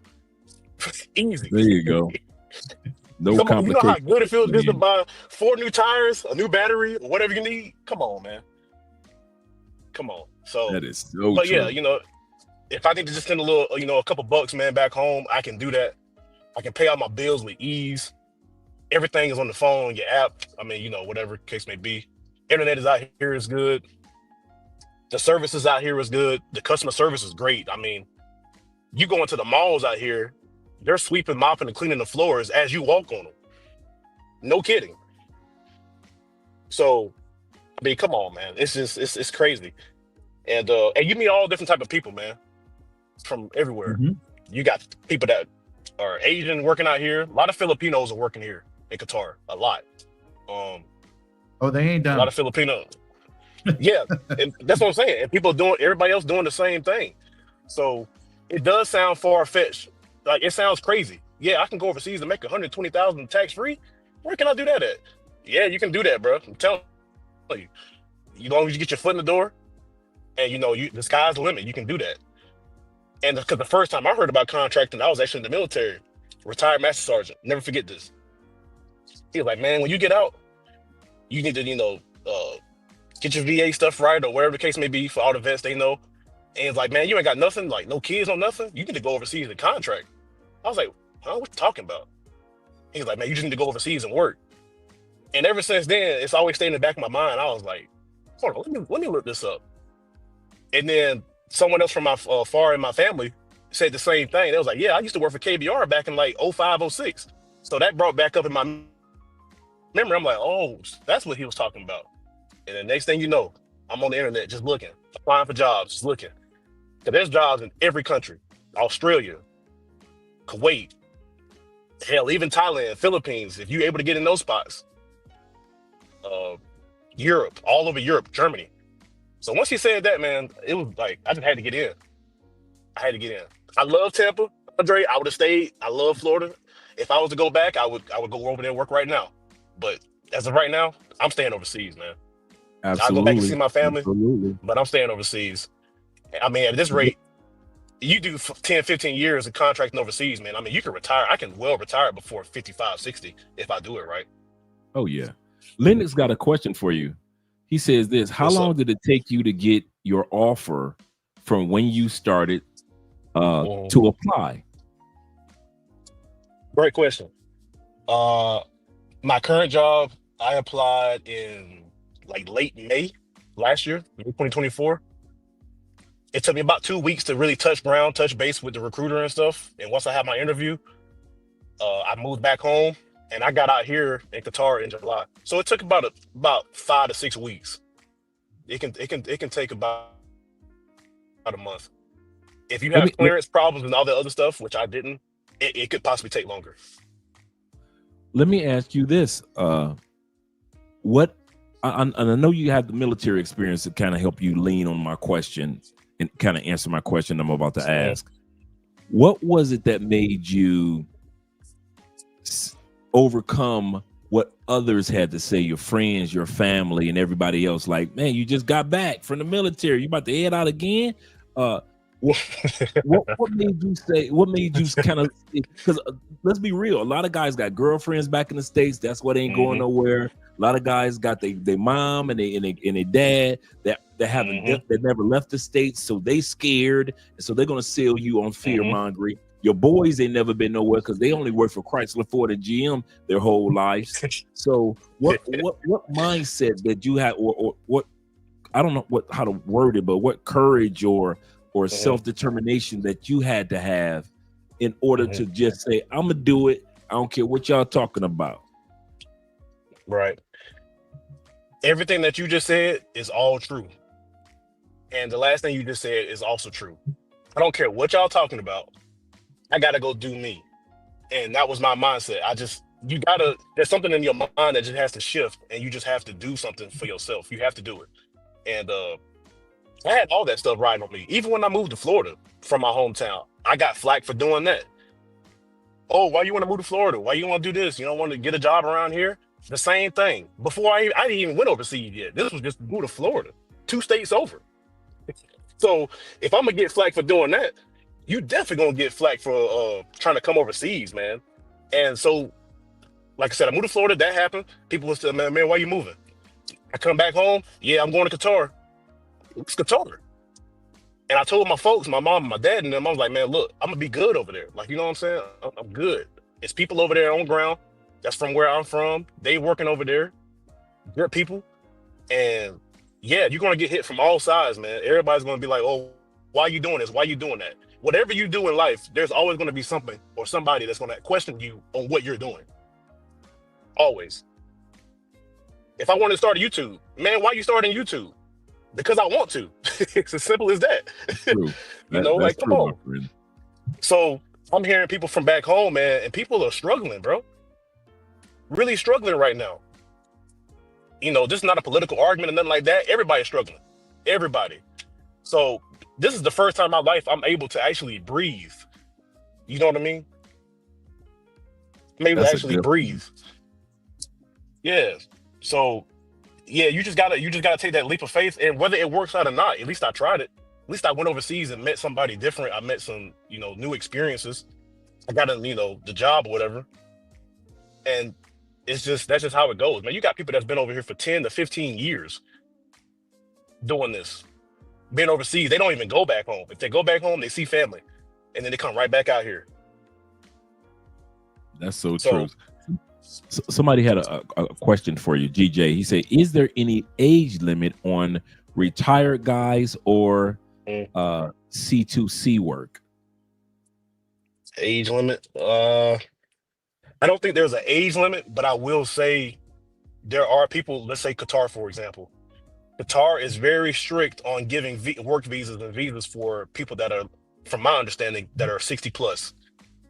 So I don't know how old most folk are or whatever, but it is hard to get like a work visa or a work permit if you're 60 plus here in Qatar. I can't speak for other countries. That's just what I've heard being here on ground. There is no age limit. I mean, as long as you got a work history, even if you're 25, I mean, you can still get in here. It might be a little bit more difficult, but they want somebody a little bit more seasoned probably. But I mean, that's somebody that works with me or works over here. They're younger than me, So if you just get in, get your foot in the door, you'll be really good. But I don't think there's no age limit. As long as you just, I guess, like I said, as long as you're not 60 over here in Qatar and you don't have visa problems, yeah, you can pretty much get almost any job like anybody else. Good point. Excellent point. So I can't speak for Kuwait or someone like that, or maybe even Germany. Everybody got different laws. That's just what I see over here on my side. And that's what we heard, and the guy said in the last time we did this live stream. The brother said it depends on that particular country's age of what retirement or too old is. He said it's not necessarily the contractor. Somebody asked a question for you guys. So you recommended. I'll just paraphrase that person's question until I find it. The person asked was, so the first thing you guys recommend that they do is to reach out to a recruiter or recruiting agencies, not just. I would. Mm-hmm. I would just apply. Just go to the site. Just see what's available that fits your needs and apply. Or unless you know a recruiter or something like that, you can do that on LinkedIn. Try to reach out to a recruiter, but just so you don't waste their time and stuff. Know what you want. Know what the position you want, what you can do, what skill sets you have. Have all that ready for the recruiter. If you're going to reach out to the recruiter. Other than that, I will just go to the the links that Andre's putting up there and just look at the job announcements and apply. So true. Yeah, I second that. Have your LinkedIn profile ready if you don't got one. Make one. I mean, heck, I even made LinkedIn Premium for a while just so I could contact recruiters, because sometimes LinkedIn don't always give you that access. I mean, pay the extra $20 or $30 a month. I mean, heck, if you pay $15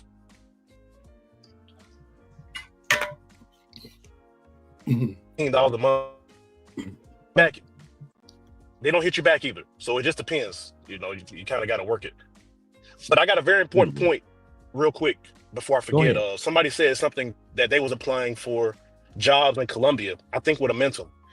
So I forgot whoever said this, but this is a very important point. When you're looking at jobs overseas or anywhere in general, look at the description. It will say LN or OCN. That means local national or other country national, not for US. That is a very important point. All those jobs in Colombia, I've actually saw them. I looked at them too myself because I wanted to go, but I had to look.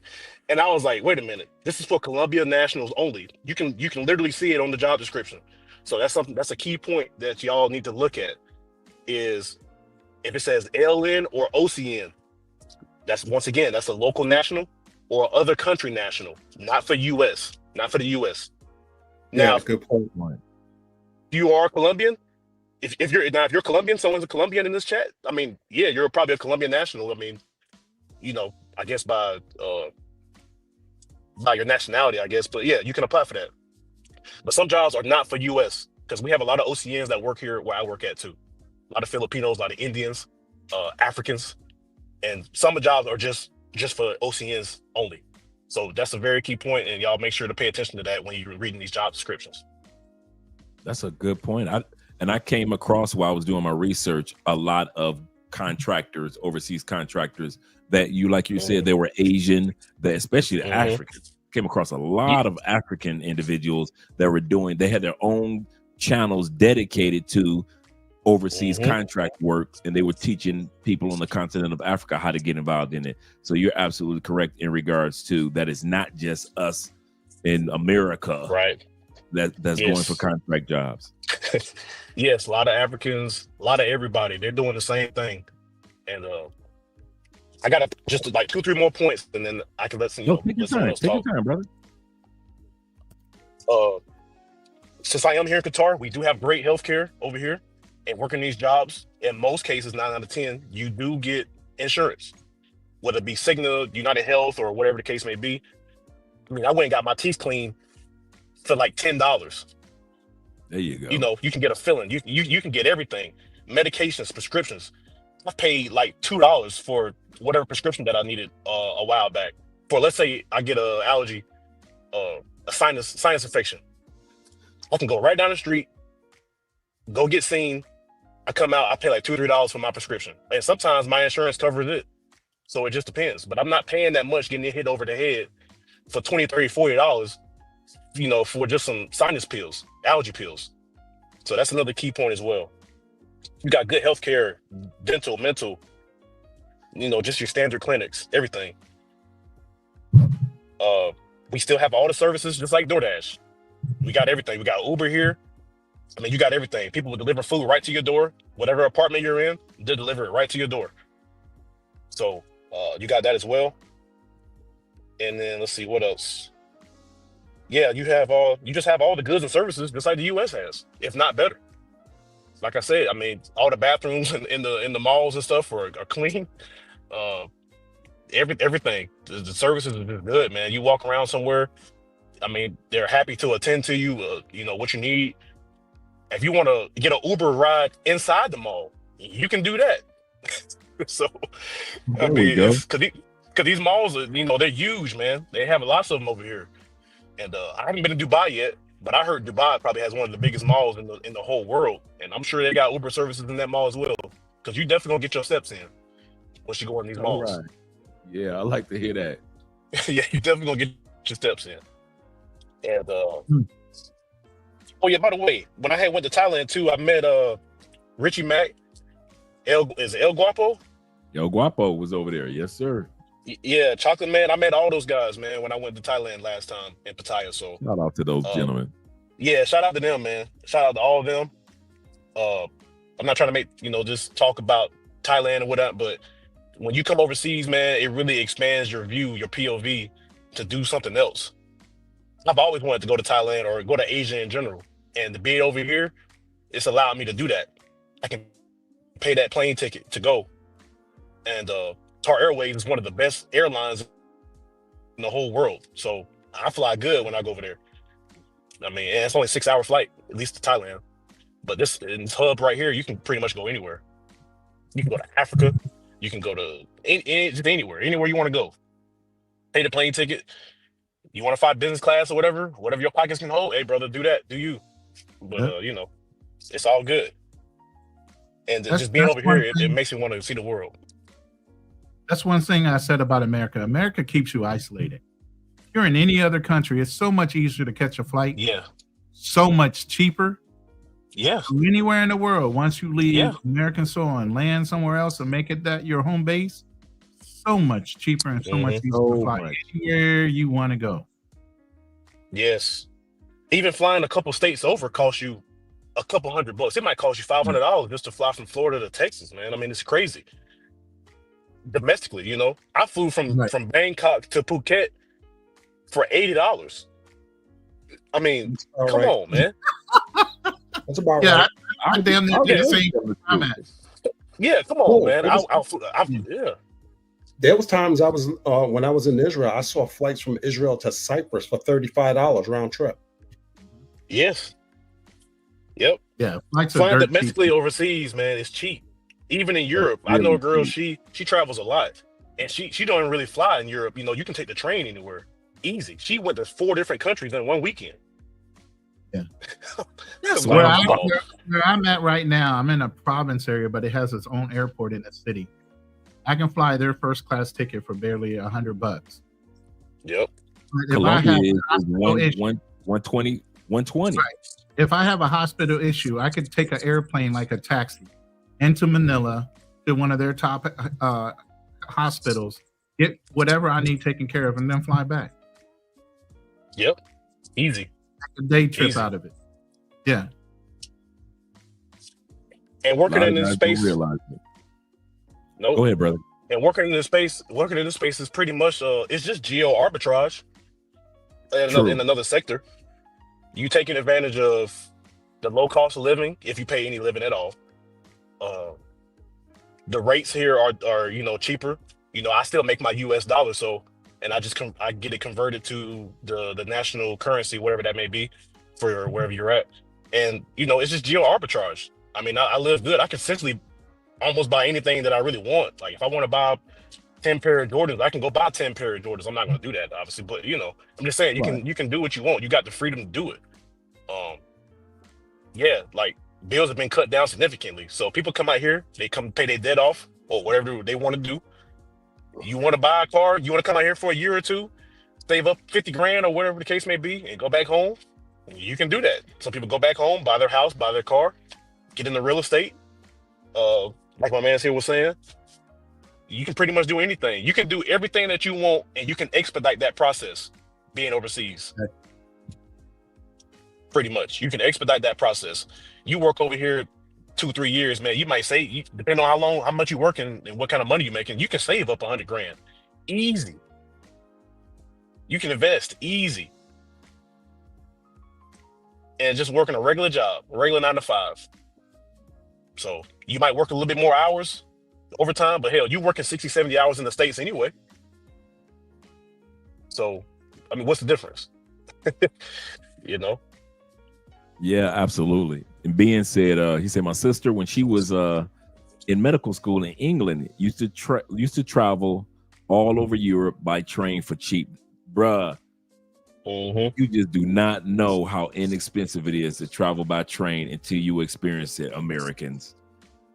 Yep. It is so inexpensive to go from Portugal to France, from France to UK, from UK to or you just go from Madrid to Rome, from Rome you're going up to Switzerland or Sweden or Germany. I mean, you can knock out countries so inexpensive, $25 a flight. I mean, a flight or a train ride, $15, $10 to do it. I'm talking about some amazing, some beautiful trains. I was just watching this one video the other day. This couple went from Rome to Sweden, first class on the train, which include the meals and everything, with their daughter, $26 a piece. You can't do no $26 a piece in the States going from one country to another. That's Chick-fil-A. That's a whole Chick-fil-A meal, $26. That is true, my friend. That is true. That's how much Chick-fil-A costs now. I haven't had it in a while, but I best believe I'm gonna get something like it to the States. But yeah, you can travel really easy. And yeah, it's crazy. Like I said, I've been to Thailand 3 times since I've been here. I'm gonna go one more time this year, and then I'm gonna switch it up next year in 2026 and go some other places. But yeah, I'm going back to Thailand in November. So yeah, and I want to bring this up. The food over there is a lot more cleaner and healthier. You'll lose. Oh yeah, you see your man Ronin. You don't even really have to try at all. Hey, I've only been here a month too, so I mean, I've been here since May 6th. So yeah, when I was in Israel, I'm getting a hell of a lot of steps in. And good point, you made that. I have osteoarthritis in both my knees. My knees don't hurt as bad because of the weather. A lot better on my knees, so I'm getting a lot more steps in. You know what I'm saying? So, and my girl down there, Dre, seen it. You know, went shopping, got all kind of healthy food, wanting to cook every day. I can't complain. No. Yep. Yeah, I food is good. I was in Israel. I mean, the food is just so much cleaner, especially the local food. You get used to eating that, which is not hard to get used to. I was eating falafels. I was eating shawarma. I was addicted to shawarma. I started dropping weight. Shawarma's a big thing out here too. Yeah. What is shawarma? It's like wrap, but you know, it's like a wrap, so to speak. It's like a pita bread. You slice it. Well, it depends on what style. They got different styles of it. You slice a pita bread and you stuff it with lettuce, tomatoes, chicken or beef or whatever and stuff like that. Hummus. It's delicious. It is really, really delicious. Sometimes you can throw some falafel in there if you want. Delicious Middle Eastern food. But you will lose weight when you're overseas because it's just none of that preservative and stuff they put in American food over there. Like when I was in Jordan, I lost 10 pounds in 10 days. And I didn't really do anything except for that one day I went down to the city of Petra and I had to go hike to the canyon to go see the buildings that's carved in the stone, the treasury. Right. Stone. Yeah. Outside of that, really no physical exercise really at all. Just walking around. Mm-hmm. Yeah. Wow. So much cleaner. The food is. Yeah, the food here. One of my favorite dishes here in Qatar is it's barbecue fish. So it's pretty much like it's just a whole fish. They fillet it down the middle, and they put it in some type of flame broiler or grill or something. And oh man, it's so good. It's like got like the Indian spices and stuff on it. You can get it low spicy, real spicy, however you like. Some good rice, a good salad, and it's so healthy. Like it's just full of protein, all the nutrients, man. I feel so clean eating that. Shawarmas over here too. People love shawarmas over here. And yeah, you got it all, man. I mean, one thing I do miss is like real leafy greens, because I love my collard greens. I love turnip greens and stuff like that. I'm from the South. That's one thing I can kind of say I kind of miss by being here in Qatar. A lot of stuff is imported, but like the fishes and some of the proteins, they're really good. Oh yeah, and no pork over here too. I don't eat pork, so yeah, I have no pork over here in Qatar. Almost 35 years. Well, I haven't eaten. Yeah. And when you're you have free gym. You got a gym all to yourself. You can go. So no gym membership whatsoever. You can just go work out. I mentioned that. Yeah, there's a gym in my apartment. It sure is. Yep. At my apartment in US dollar costs about $3,500. Damn. They ain't ready to hear this. We're gonna end this live stream right there, man. They ain't ready to hear this. I told you they ain't cheap. They are not cheap when they put people up. It's not some hovel. No, that's an excellent point. Yep. My apartment is a 2-bedroom with a kitchen, already furnished, everything. It costs I've asked them, I was like, how much it really costs to live in this? In their country, in the currency here, I forgot what it is, but equivalent to about $3,000, anywhere from $3,000 to $4,000. Now, that's good living. Everybody doesn't get that. So just as a disclaimer, everybody doesn't get that. Some people live in tents. People that's been deployed before or something like that. Sometimes you might be in a little connex like that. But if you live in good, you're on a good contract with a lot of money, and you get into a good spot, hey man, you can live real nice. You can live real nice. So I park my car under the parking deck, and I walk right up. I got a key to my room, a key to get inside. Security is good. Man, it's crazy. I'm telling you, I've never seen nothing like it. Never seen nothing like it. I love it. I love it, man. Yeah, it's all here. And yeah, I'm actually about to go to work right now. 7:00. So all right. Well, let me, man, I just want to let you know, man, Free Gamer, man, you always invited onto the stream, man. Appreciate you. I always see you in the comments. I've been waiting to do this show with you and Ronin. Yeah. Shout out to Passport Blueprint for actually being here, adding on to it as well. I'm going to drop a couple more. I'm going to let you go because I know you're getting ready for work, and that's why I want to give you your flowers right now. Is there anything in closing that you would like to share? Anything else that just a few words to encourage guys who are really, once these cameras go off and they go back to tomorrow in their regular lives, what encouraging words do you have to keep them thinking about or just going for it? Well, first off, Mr. Andre, I appreciate you for having me on the stream. I've been wanting to get on for a while. I've been watching you for a while, so I want to say thank you. Thank you to all the other guys on the stream. To everybody watching, or girls too, women too. Just say thank you. And the last few words that I have, man, is just you only get one life. You got to do what you got to do. Take the leap of faith and just do it, so you won't regret it. If you do get the window of opportunity, you need to take action on that, because sometimes you can miss a window, you can miss an opportunity, but you got to be ready to take those. For any and everybody, whatever situation you're in, you got to be ready to take that leap. You just got to just ready to just to walk. Just go do it. Seeing this, being overseas, man, it has changed my view on a lot of things, and it's just opened the window for everything else. So to all the people out there just watching, just say thank you. I appreciate it. And Andre, keep the stream going, keep the YouTube going. You're doing a good thing, man. Shout out to Tampa. Shout out to everybody else. And just keep doing this. If you get, like I said, if you get the opportunity, man, Y'all need to take advantage of it. At least do a year. At least do 1 year. You don't got to do 5-10 years. Try it for 1 year, even 6 months. You do a 6-month contract, just try it.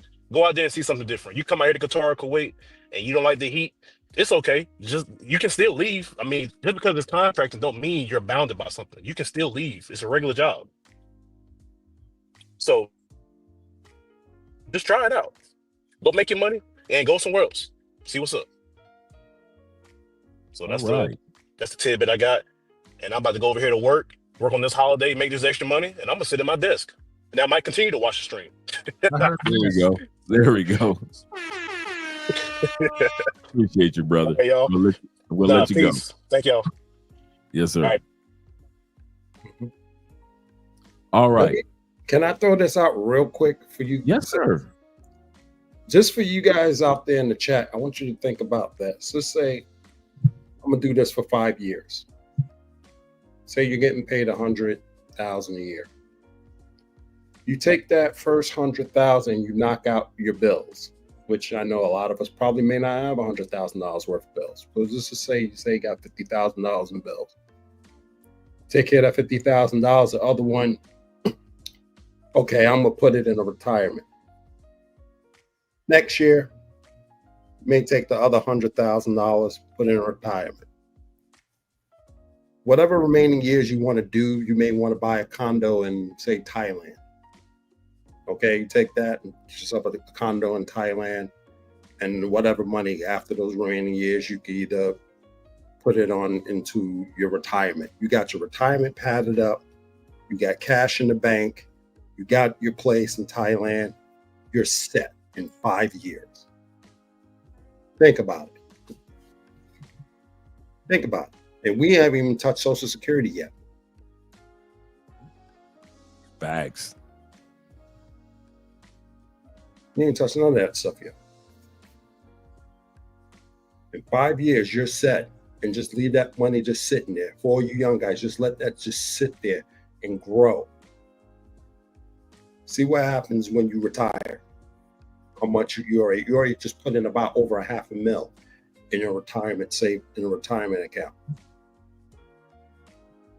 Then you want to go out in the States and get yourself a regular job. Guess what's going to happen? And when you really actually get ready to retire, multi-millionaire, yeah, that easy, that quick. Excellent. Got a lot of opportunities on that one. I land my plane. Excellent point. Take advantage of it, guys. It's not too late. It's not too late. You guys aren't even near your 60s. It's not too late, and it's not far-fetched. We're about to show you guys a few more. Well, I guess we'll do a few more minutes of the video, and then we'll do diploma transcript. After we do a few more minutes of the video, we're going to put 5 more links down, if not 6. So we got 6 more links that we're going to give you guys after watch a few more videos. What the fuck is called? That's all you need. And you're straight. We'll go back. Diploma transcript. For me, I think a second. This brother was talking about that you don't need a degree for every job that's out there. Some jobs you don't necessarily have to have a degree. So he's going to talk about some of those jobs. Can it be for some people? The location, the time difference, the time zone, being away from family, and I think that's about it. I can't do 3. I only got 2 cons. All right, so no, you don't need a college degree. All you need is a GED or a motherfucking high school, diploma, transcript, whatever the fuck it's called. That's all you need. And you're straight. Do the application, get your ass in here.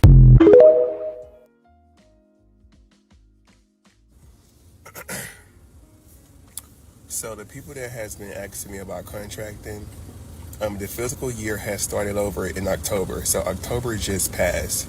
So from my understanding, that means that a lot of jobs are hiring right now. There are a lot of openings. There are a lot of positions that's open. No, Theo.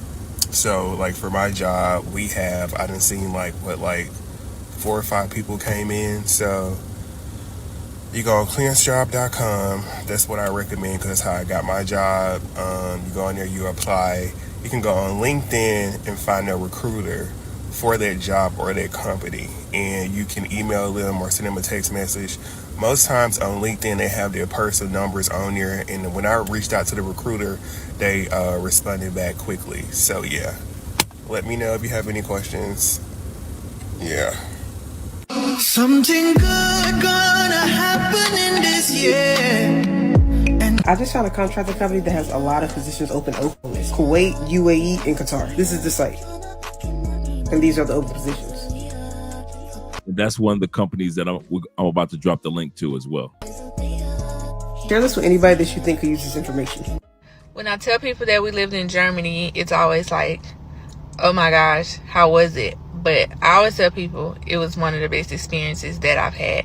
So if you're trying to get in the government, or you're already a government and an employee in like a different agency other than DOD, don't sleep on the opportunities for working overseas that they may offer. Because for one, you can get paid a housing allowance and live over there, and you get to experience the world. I cannot wait. When we done with Virginia, we on our way back. We gone, okay? So look at them overseas jobs when y'all on USA jobs. Don't sleep on the opportunity. Why is this so hard to believe? Honestly, it's really hard for people to believe things that they haven't seen themselves. But just like this commenter said, he said that I'm in the military on deployments. We have many civilian contractors that make 3 times what we do, all tax-free, and housing and food, etc. for free.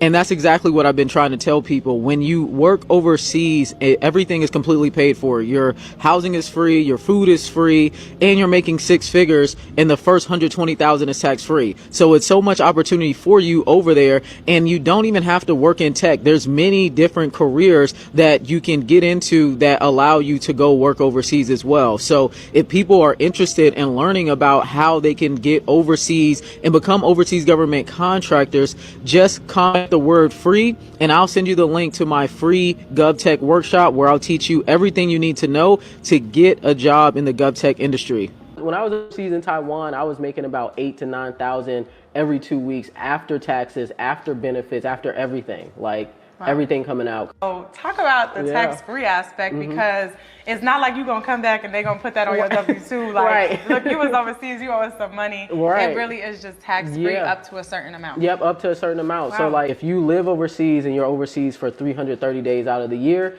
you don't have to pay federal taxes up to the first 107,000. Let's say you... Now that 107,000 number, this interview was of her 2 years ago. Now, all the other videos that I post today were from 2024. I purposely dropped this one, even though it was from 2 years ago, because it went from it was 107, then it went up to like 110, then it went to 112, 500, then it went to $115,000 tax free, and on now it's up to this year. If for 2024 taxes, it's 126,500, and next year for 2025 taxes, it'll be just like the gentleman just said. It's going to be $130,000 tax free. So as long as you don't hit that threshold, it is tax free. But when she did this video, it was like 4 or 5 years ago when it was 120, when it was only $107,000 tax free. Go overseas and you make under 107, you don't owe any federal taxes, like at all. So you get to keep your full earning potential, which is insane. Like there's a IRS law, I guess you would say, it's called the foreign income exclusion. Which we've been talking. All right, let me tell y'all something else too. So when you contracting, it's just like the fucking military. You never been in the military, stick around, I'm explaining it to you. So you know how you go on TDY in the military, TDY. You might be, your application might say you going to one location and you're gonna get there, but they might need bodies at somewhere else. So you're gonna go TDY. They're gonna pay you for your travel. They're gonna pay you every time you go somewhere. You're a contractor now. You see what I'm saying? So don't get over here and get it in a fixed mindset. You gotta be flexible, you gotta be fluid. Because if not, they're gonna send your motherfucking ass home. And you can ask to go home, but that's just you. You're losing money. Why the fuck will you come across the ocean 23, 48 fucking hours just to get here and be like, oh, then you lose the fucking money. The goal of the story, be flexible.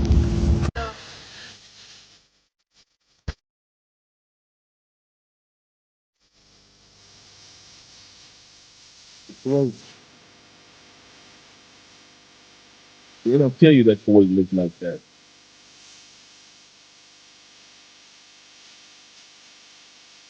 All of those overseas government contractor jobs require a bachelor's degree. That's 100% false. I'm going to show you a couple jobs that don't require a degree. Here's one right here, aerostat operator for overseas, required education, a high school diploma. That's it. Here's a security guard position in Kuwait. Obviously, you don't need a degree to be a security guard. High school diploma or equivalent required. Here's another job with Mantech, senior FSR. This is in Poland. You also don't need a degree for this either. Must have high school diploma or GED. Here's a field engineer position. Also don't need a degree for this. High school diploma or equivalent. I don't know why so many people think that you have to have a degree to work in this space. The federal government doesn't even require degrees for people who work in tech. Just look at the 2210 job series. But for people who want to learn how to become overseas government contractors, there's many different roles and positions. I primarily focus on tech. So if you want to learn how to get into overseas government contracting, just follow me for more tips. How did I become an overseas contractor? How did I become a contractor? Well, during my deployment to Afghanistan, we had a lot of civilians like walking around. And I'm like, what y'all doing over here in your civies? What's going on? So I'm friendly naturally. So I started talking to a couple contractors. I was at gate guard because I had got in trouble. So I started talking to some contractors and they gave me that work. They let me know that basically they do the same job that we do, but get paid so much more. So, you know me, a light bulb went off in my head and I was like, that sounds like something that I would want to do. So we redeployed and I kind of forgot about it for a little bit, honestly, because I was just ready to get home. But, you know, the funds be running low when you are a reservist. So I reached out to a couple contacts that I had made while I was over there, and they just gave me a couple of sites. They gave me some POCs, and when I say POCs, I mean recruiters. And I started reaching out and sending out my resume, which was like a half a page long, because I was super young and didn't know how to format a resume. But then one day, it was this company called DynCorp, and at the bottom of their website it said contact us, and I said, does that mean y'all want me to call y'all? And I was like, okay. So I called them and I was like, hey, my name is Terica. I'm an 88 November. I heard you guys were in need of prior service members for contract jobs. And the guy was like, huh? And then I guess it clicked what was going on, what I was asking. So he was like, what did you say your MOS was? And I said, 88 November. He was like, oh, hold on. And I guess it was God looking out, because I was just really just faking it through. But they were looking for 88 Novembers to deploy to Afghanistan. So he put the recruiter on the phone, and she was super nice about it. She was like, normally we don't handle business like this, but you know, we are actually looking for 88 Novembers. And I was like, awesome. So she basically, that right then and there, spelled it out, how much I was going to be making, how many hours I was going to be working. My first contract was $105,000. And back then, like, oh my God, that was so much. I had never even heard of making that much money. Like, you know, I'm from the hood. So she said that she was going to reach back to the hiring manager. I'm a 24-year-old contractor overseas. Of course I wear collared shirts and khakis to work every day. 24-year-old contractor overseas. Of course the troops in my shops are my kids. Thing one and thing two. I'm a 24-year-old contractor overseas. Of course I work 6 days a week, 10 hours a day. Speak up when I hop by the car, I promise I'm gonna speak up when I hop by the car, I promise I'm gonna speak up when I hop about. We'll provide flight, housing, utilities, transportation, food, and a salary. Hello. Guys, really think that there's a catch to this. It's great to see brothers and sisters realizing that this is possible. We're going to look at some of the in a second. We're going to look at some of the I'm going to keep you guys another 15 minutes, In a second, we're going to look at least 5 or 6 more websites I'm going to drop for you guys that they just mentioned some of them. But we're going to finish off a little bit more of this video. The cut I promise I'm going to make. She got like. Now, this sister right here, she showed You a U.S. citizen willing to relocate and learn. Let me go back. You a U.S. citizen willing to relocate. This right here, I am going to be putting this in the Patreon. This is not only the recruiting agencies, but she actually put in the name and the email of each one of the direct recruiters for the agencies. So you notice I've been dropping the links for the agencies. Well, what she did, she put together all the recruiters for different agencies that we've been looking at already. So I'm going to take this and I'm going to basically just by hand type it all out, the whole list, and I'm going to put this in the Patreon. So if you're going to be in the Patreon, you'll be having this whole list of the direct recruiters in this, i.e., whatever agency they're with. So we've been looking at those agencies already, but I want to let you see what that list was, guys. You a U.S. citizen willing to relocate and learn new skills. You also hold a security clearance. Well, this is for you. Minimal experience needed. High pay in military contracting jobs. These are the links and the perks. Tax-free, depending on location. Free housing. High salaries from $93,000 annually.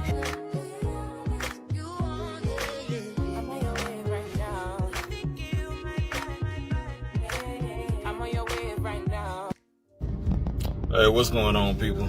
Anybody out there interested in contract work? Just making this quick little video on, I guess you could say, like a contractor starter kit type thing. The number one thing on the list that you absolutely need is a passport. You need that. There are actually some companies out there that will pay for it for you. I'm not aware of which companies those are, because most of the time people just go ahead and get them out the way and, you know, be done with it. To have it expedited, the passport, because I think it takes about, I think it takes about 3 to 6 weeks. But if you have it expedited, you can get it faster than that. And I think it costs like about $180. Yeah. Another thing is in-state contracting. Does exist, but the thing about that is a lot of the times they want you to already live in the area. So say I live in Alabama and I apply for an in-state contract where it's in Texas. They're not gonna, most companies don't anyway, they have a few, but they're not gonna fly you out there. They kind of already need you to be on site living there. Another little tidbit, your clearance level. That is something that most companies will pay for and sponsor you for. They have no issue with that. So do not apply for jobs that says, oh, you have to have a clearance. A lot of times they say that, but you know, if your resume looking good, you talk real nice to the recruiter, they'll still put you on and just get the clearance for you. It's not really that hard to get a clearance. You know, and also you can't have too much on your background, especially like non-violent crime. Well, mostly like if it's non-violent stuff, like you never paid for a speeding ticket, stuff like that, you know, that's not gonna hold you up for real. But yeah, DUIs, well, I can't even say that. Got a couple of people that I know of over here that got DUIs. I'm actually located, I'm in Qatar, by the way, at the RØDE Air Base. So yeah, that's just giving a little quick little info on contracting. Anybody has any questions, hey, just reach out to me.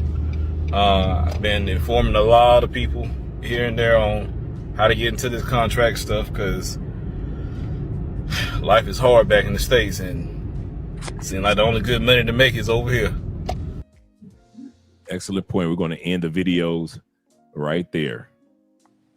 And I'm about to drop some more links, and then we'll say we're going to have these guys close out. But let's get started with let me remove this from studio and bring these back up. Here we go, screen share. Let's go to the screen share. So I'm going to start dropping some more links, guys. The first one, let me make sure I got everybody on screen, got everything on screen. Okay, cool. So remember, all this is already in the Patreon. So all you guys that are on Patreon, don't worry. You got all the links and even more in the Patreon. But the first one we're going to go to is Garda World. And in theirs, you see, let me make sure you guys can see that. Okay, let me blow that up a little bit so it can be larger. Okay, so now you can see logistics all over. Part-time jobs, part-time, full-time jobs, careers, all over. And from Winnipeg to Toronto, all throughout Toronto. So these are Toronto, Calgary. So a lot of the job opportunities are by this website is by way of Canada. So if you guys are thinking about going to Canada, there are opportunities that are out there as well. So let me drop this link for you. We're going to go over to at least 5 or 6 links. We're going to get these done for you guys. Shout out to my brother being in the building. Shout out to you. Glad that you made it. The next one we're going to look at is for all you IT guys, all you guys that are taking Theo's classes. Shout out to Theo in the building. This is for you, for cyber clearance jobs. These are opportunities that are available for you guys right here on the international scale. So there are opportunities out there: cloud security, cybersecurity analyst, information assurance, network security, security engineering. So these opportunities out there is called Cleared Jobs. And I'm going to drop that link as well for you guys. Once again, if you are already in the Patreon, you already have all this. It's already waiting there for you. If you're a $5 member on up, if you're just a paid member, all that is there for you, including more. The next one we're going to look at is Aeroswift. I've heard about Aeroswift a few times. Aeroswift has all type of jobs. You just put in the country that you want.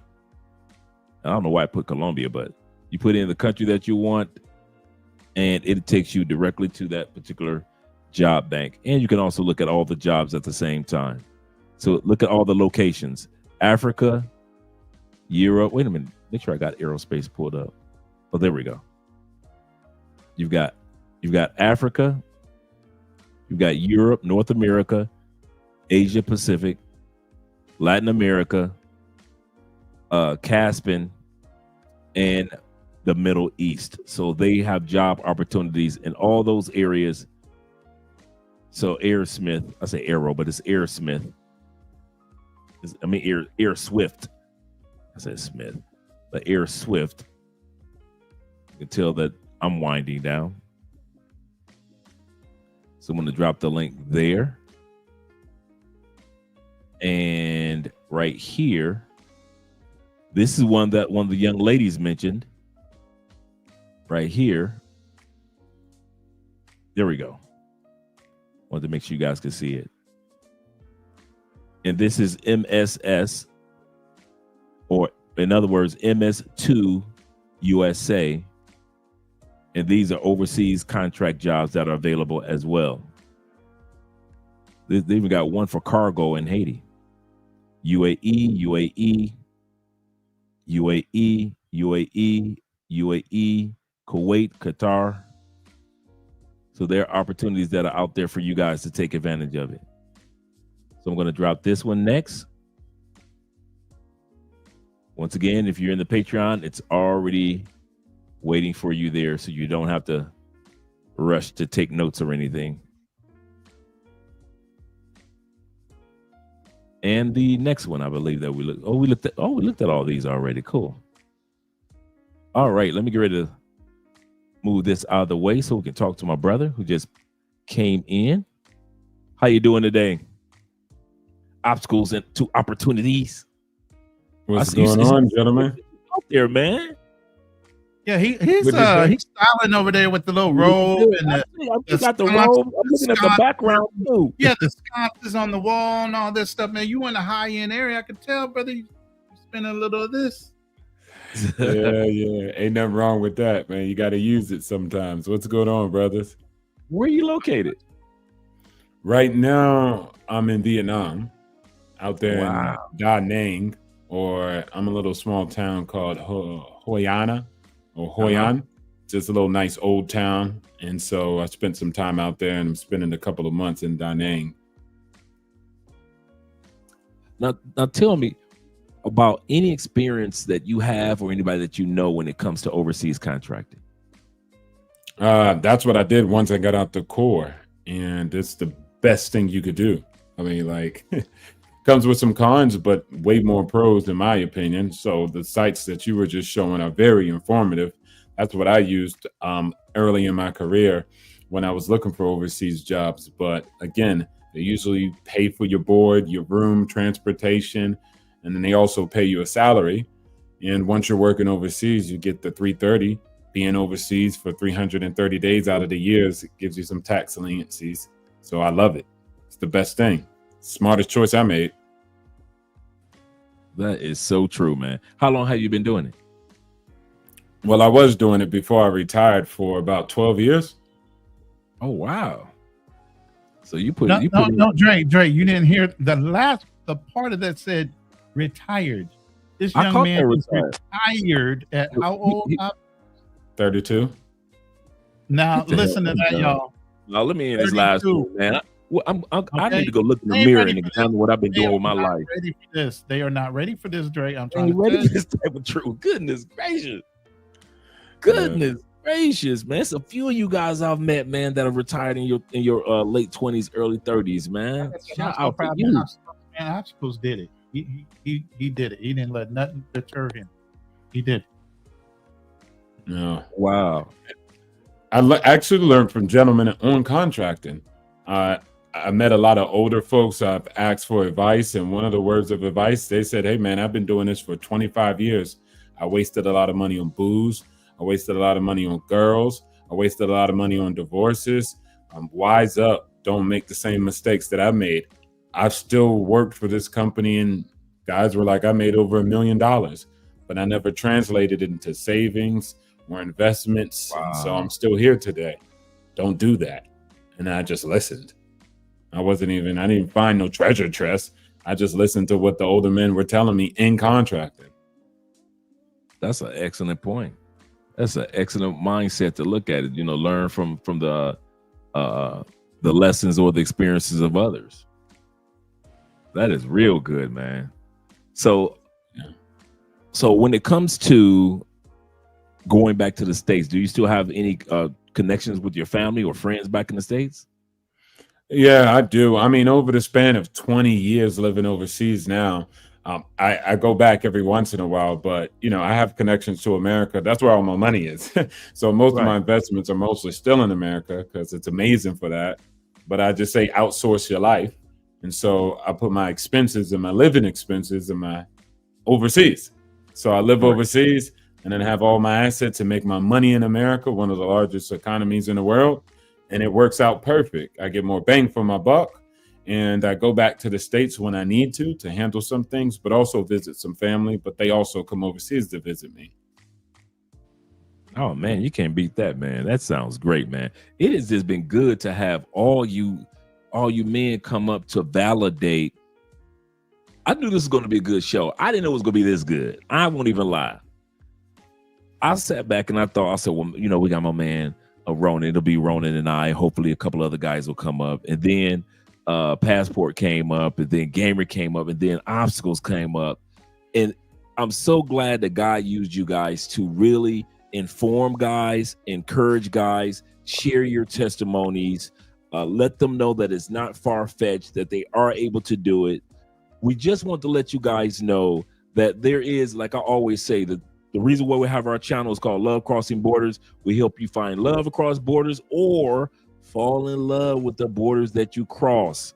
And so this is one of the ways that you fall in love with the borders that you cross is because of the economic opportunities when it comes to overseas contract work. As I mentioned earlier, guys, and I've been mentioning this throughout the show, if you are interested in being in the WhatsApp group, it's absolutely free. There are already 60 guys in the WhatsApp group when it comes to government contract work and remote work. Those guys are looking for opportunities and hearing these type of stories as well. So definitely make sure that all you have to do is send me an email with your phone number, whatever number you use for WhatsApp, and your name. Could be just your first name or your full name. But over the next couple of days, I'm going to be getting all the guys, and I've been looking at my email, all the guys that want to be in the WhatsApp group. Like I said, it's over 60 guys in there already. I will be putting you in there, no cost, no problem. I just want, and they drop all this information, all these links that we have. These links will be going into the WhatsApp group as well. So I just want you guys to realize that we're trying our best as men, especially men of color, to get the word out there, because the white brothers have already been out there. They've been sharing this thing. But they've been running up. Right, right. They've been running that jokes up. And I love that you kind of put people's attention towards contracting and remote jobs. I think Ronin actually just titled it as something different, but you know, a lot of people just chase content dreams or entrepreneurial dreams, and it doesn't have to only be that. It could be all these other different things like government contracting and remote jobs. So that's not highlighted a lot. I just had a corporate job before I became a millionaire. And so it wasn't nothing that I did that was crazy, like invent a company.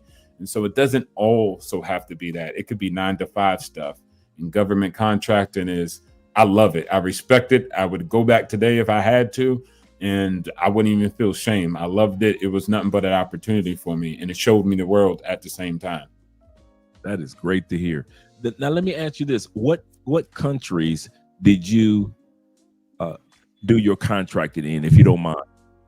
Yeah. So after I got out of the Marine Corps, I was done doing the raggedy stuff. But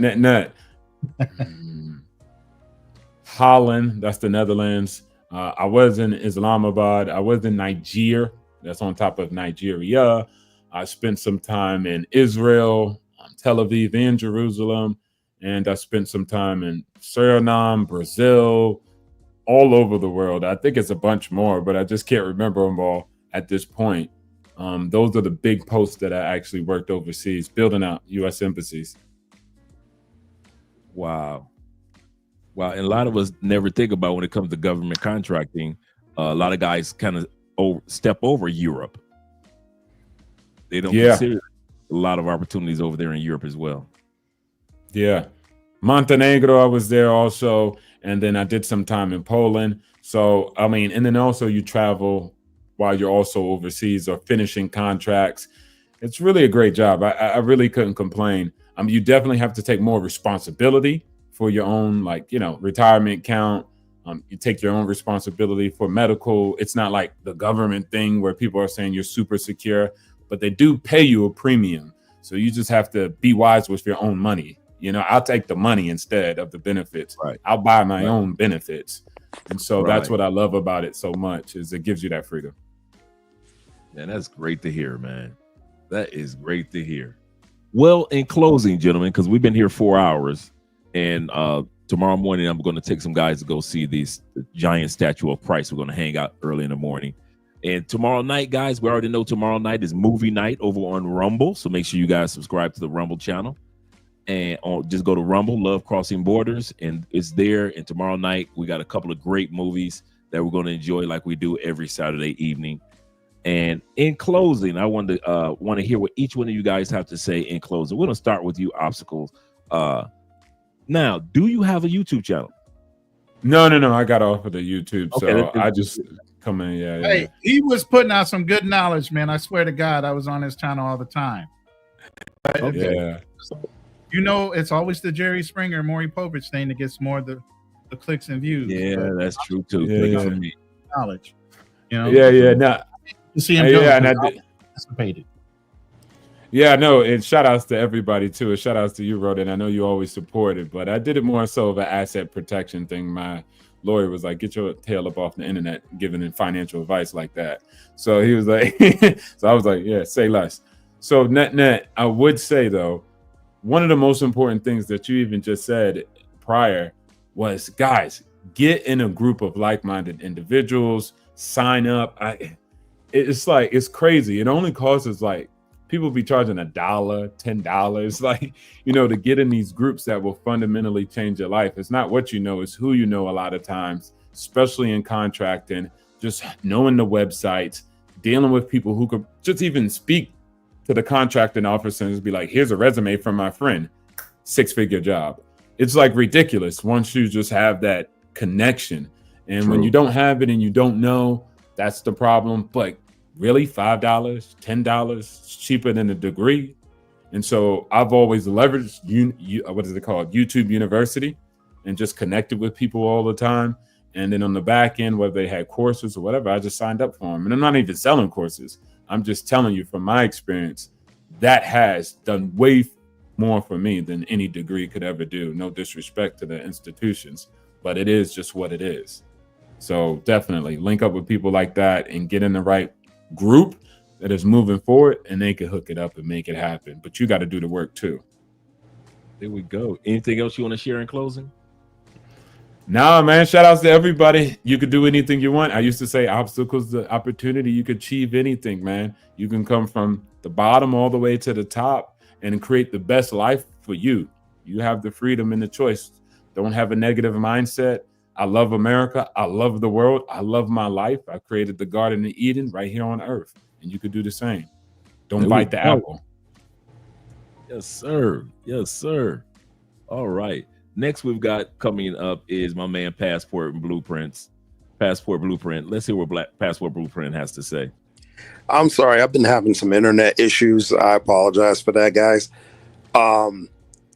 Basically, guys, if you been here this whole time, this is some high level stuff. This is not this whole new little scheme for, passport bros that do in Colombia, Bolivia, and Brazil, and all these other places. This is high level stuff, man. This is life changing. It's really experiencing the world, but you got to be open to go to different places, man, instead of the known 4 places that everybody goes to. And there's no disrespect to those countries, but if you're going to go to these countries, you got to live there. You might as well just get one of these type of contracts if they exist in these countries. Be part of that community and stuff.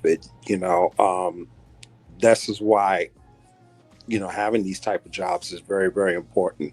Not to mention the current economic situation we're dealing with.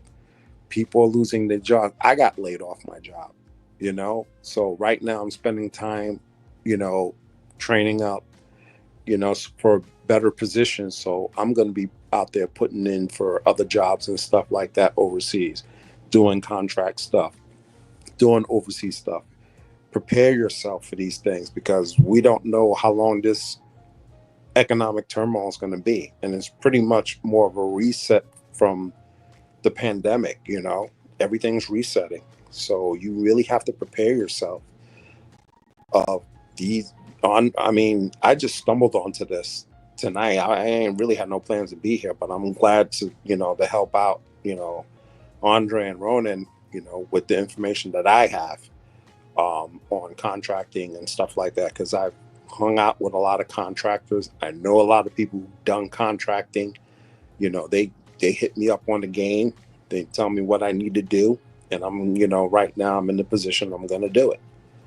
And I'm going to try to make that money. I'm going to pad my pension up, my 401k, and in the next 5-6 years, that's it. I'm just going to chill and just relax and maybe live overseas, but this is a great way of doing it. And, right now, we just saw testimonies on these videos that you don't really need to have that much of a skill set to get certain jobs. So it's up to you guys. You can follow the crash out dummies, or you can follow guys with common sense and know what they're doing and know what they're talking about, and you can be successful. And at the same time, when you're done, go get yourself something overseas and just live it out. So I know we got a lot of smart people in this chat, so I ain't got nothing to worry about. But we're here to help you, and if you want that guidance, I'm more than happy to help you.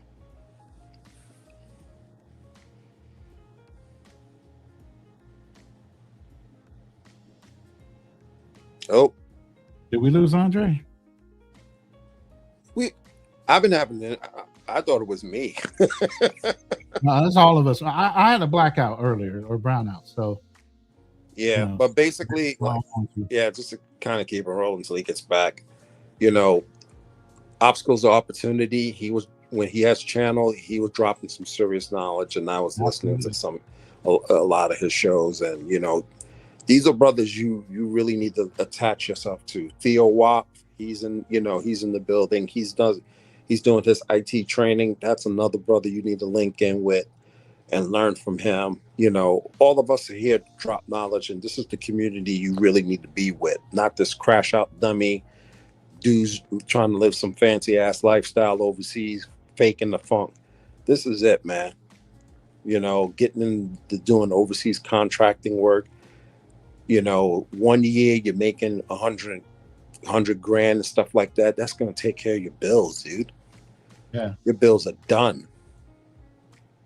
And I mean, shout out to Obstacles. He pulls out a Theo is the plug. He is. If you guys don't know who Theo Wolf is, get connected. If you guys want to do cybersecurity and get into that realm, and have the opportunity to apply for a lot of these jobs, whether they be in the United States or overseas, cybersecurity is the wave. I mean, AI is another one.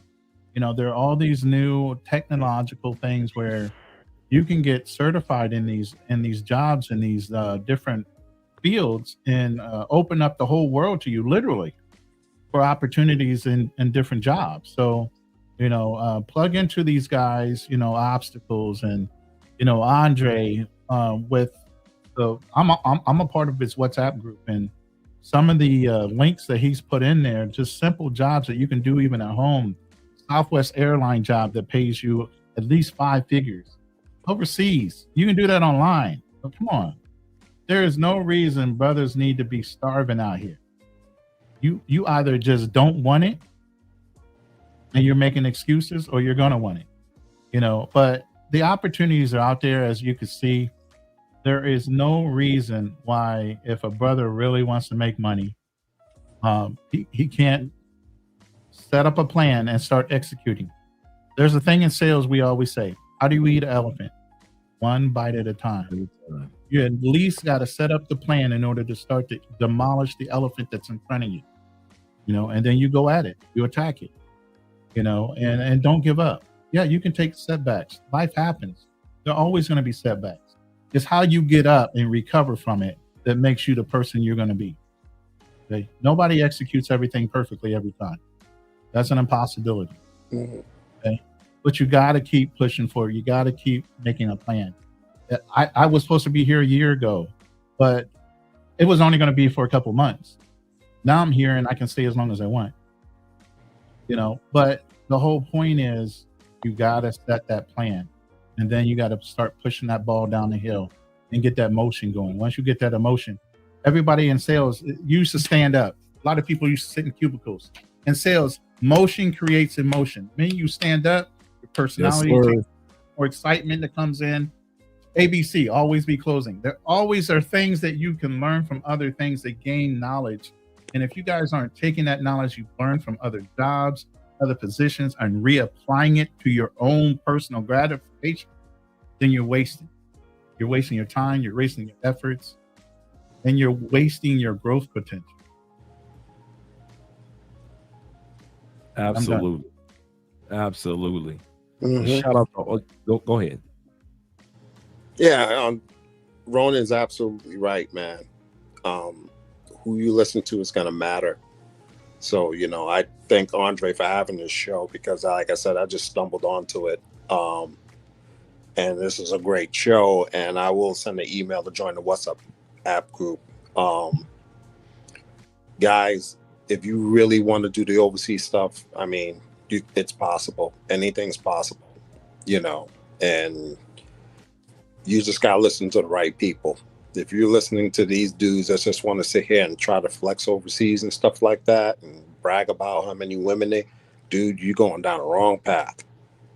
This is the path we need to be on as black men to make that type of money, so that way we can live a good life, man. This is what we need to be at. Because right now we don't know what's the economy is going to be like in the next couple of years. So I would jump on this as soon as we can and try to do something overseas or here, bank up our money, take care of our debt, save up for the future, because you never know what's going to happen. And this is the easiest and quickest way to do it. Absolutely. Absolutely. I'm going to let you gentlemen go because we're about to get ready for these outros. I appreciate you guys being here. I really do. I love doing this episodes. This is probably easily one of my favorite episodes to do when it comes to getting information out to guys. You know, every 6 months we do either the crypto, what's going on in crypto, and then we do one that has to do with contract work. And I kid you not, I want to hear more guys with more testimonies the next time we come together, whether it be 6 months from now or a year from now. I want to at least hear from more guys in the comment section that said, I applied, or I reached out to a recruiter on LinkedIn. I paid for the upgrade version of LinkedIn just so I can do this, or I can get this certification, or whatever it may be. I graduated from Theo's courses, or in regards to getting my certification, or I started his courses. Whatever it is, we want to hear within the next 6 months that you've tried to do something. Because what's going on now, such as my brother Passport just said, we do not know what the economies globally are going to be looking like, especially in the United States. It's not going back. And just in case you guys are wondering if the tariff prices have started, they haven't. The tariff prices haven't even started hitting you guys yet. So you guys think it's bad now with all these layoffs? Wait until these tariff prices, even though they've done the negotiations, the boats have already been sent. Those companies that have already made negotiations when the tariffs were high, those products still have to be put on the shelves. And you guys are going to have to still pay for those products when the tariffs were high until the new items come to the United States. So shout out to all you guys. I really appreciate all that you're doing. We got tonight's sponsor showing some love. Rosario, I hope I pronounced your name correctly. Blame it on my head, not my heart. He said, just blessing the stream. It's going to be major connections made in this space for the right people. He said, my email has been sent. Great to you. Shout out to you and all the guys that have been sending emails. Appreciate you, Andre. Go Army. Shout out to all your Army guys and the sponsor and all you military guys out there. Yes, sir. I appreciate all you guys and all you guys supporting the channel, whether it be Patreon, whether it be YouTube, whether it be by Cash App, PayPal, or Super Chats. We appreciate that. Like I said, tomorrow is movie night. We got 2 movies. I'm about to drop the link to our Rumble page, and then we're going to get up out of here with some outros. Let me get that Rumble page. Trey, let me get a snapback on that Go Army thing real quick. Yes, sir. Don't you dare! Everybody can't be us. Everybody can't be a Marine. I'm sorry. Don't you dare! I won't touch it. I won't touch it. You hate us because you can't be us. That's what it is. I'm sorry. We can't be us. That's right. We can't be the. That's right. We can't. You know what I'm saying? I know. Okay. We can't be the dance partners for the Navy. Okay, I understand that. Ooh. Wow. These dudes coming with the. Wow. Hey. All right, guys. I'm about to drop the link to the Rumble channel and let you guys see. Just be the last thing that we're going to have on the screen. As you guys can see with the Love Crossing Borders channel, let me blow this up a little bit more. You guys can see just about every week we watch some movies. Last week we watched The 5 Deadly Venoms and Cooley High. The week before we watched Superfly. The week we watched Coffee with Pam Grier, and we watched Dolomite. We've watched the 3 the Hard Way. We've watched Into the Dragon. What else have we watched? Oh, we started off with Trucker and Uptown Saturday Night. And we also watched Car Wash, and we watched Let's Do It Again. So we've been at this for a couple of months, guys. So if you want to really on a Saturday night and you ain't got nothing to do and you want to watch a double feature like we used to have when we were young, all you got to do is click on the link to the Rumble, and you can join us on a Saturday evening and show some love by just showing up, have your drink in hand, have your popcorn. Shout out to my man Dollar Bills with the $10 love, man. We appreciate you guys, man, showing us some love tonight, man. Really do. And I'm glad that we were able to show you guys some love. Man, you just don't know how much I really appreciate you gentlemen showing up and confirming a lot of the things that I've been mentioning regarding this particular genre of employment opportunity. Because like I mentioned before, and I'm going to end with this, a lot of guys don't realize that your is like, let's go back to what Theo taught us during the conclave. When it comes to employment, there's a blue ocean and there's a red ocean. The blue ocean are those that very few people are going after these jobs. Very few have the skill set or even the mindset to go after these particular jobs. The red ocean are people that have to apply for 3,000 or 500 or 200 applications to hopefully get one interview. And that's where everybody are in the United States because of what's going on with Musk and Trump as far as the layoffs, because of what's going on with the tariffs and things like that. So at the end of the day, it's hard to live in a country with a red ocean. But you guys have learned tonight at least one more way to look for employment in the blue ocean, where very few people are. There aren't that many sharks in this particular ocean, in the blue ocean. So guys, take advantage of it, because you're one of the few people that came, stay here for 4 hours and actually learned and gleaned off of these gentlemen. And I am not about to put up Ronin's comment because you got to start from me. But let's get ready to go to the outro, gentlemen. And I'll be seeing you guys tomorrow night. Love you guys, man. I really do. I really love you, and I keep us all Appreciate you, in brother. our prayer. Yes, sir. Yes, sir. And thank you again, Passport Blueprint. Glad Not that a you problem. Yes, sir. Let's get ready to get a good outro going. Let's just keep it smooth. I'll do one outro tonight.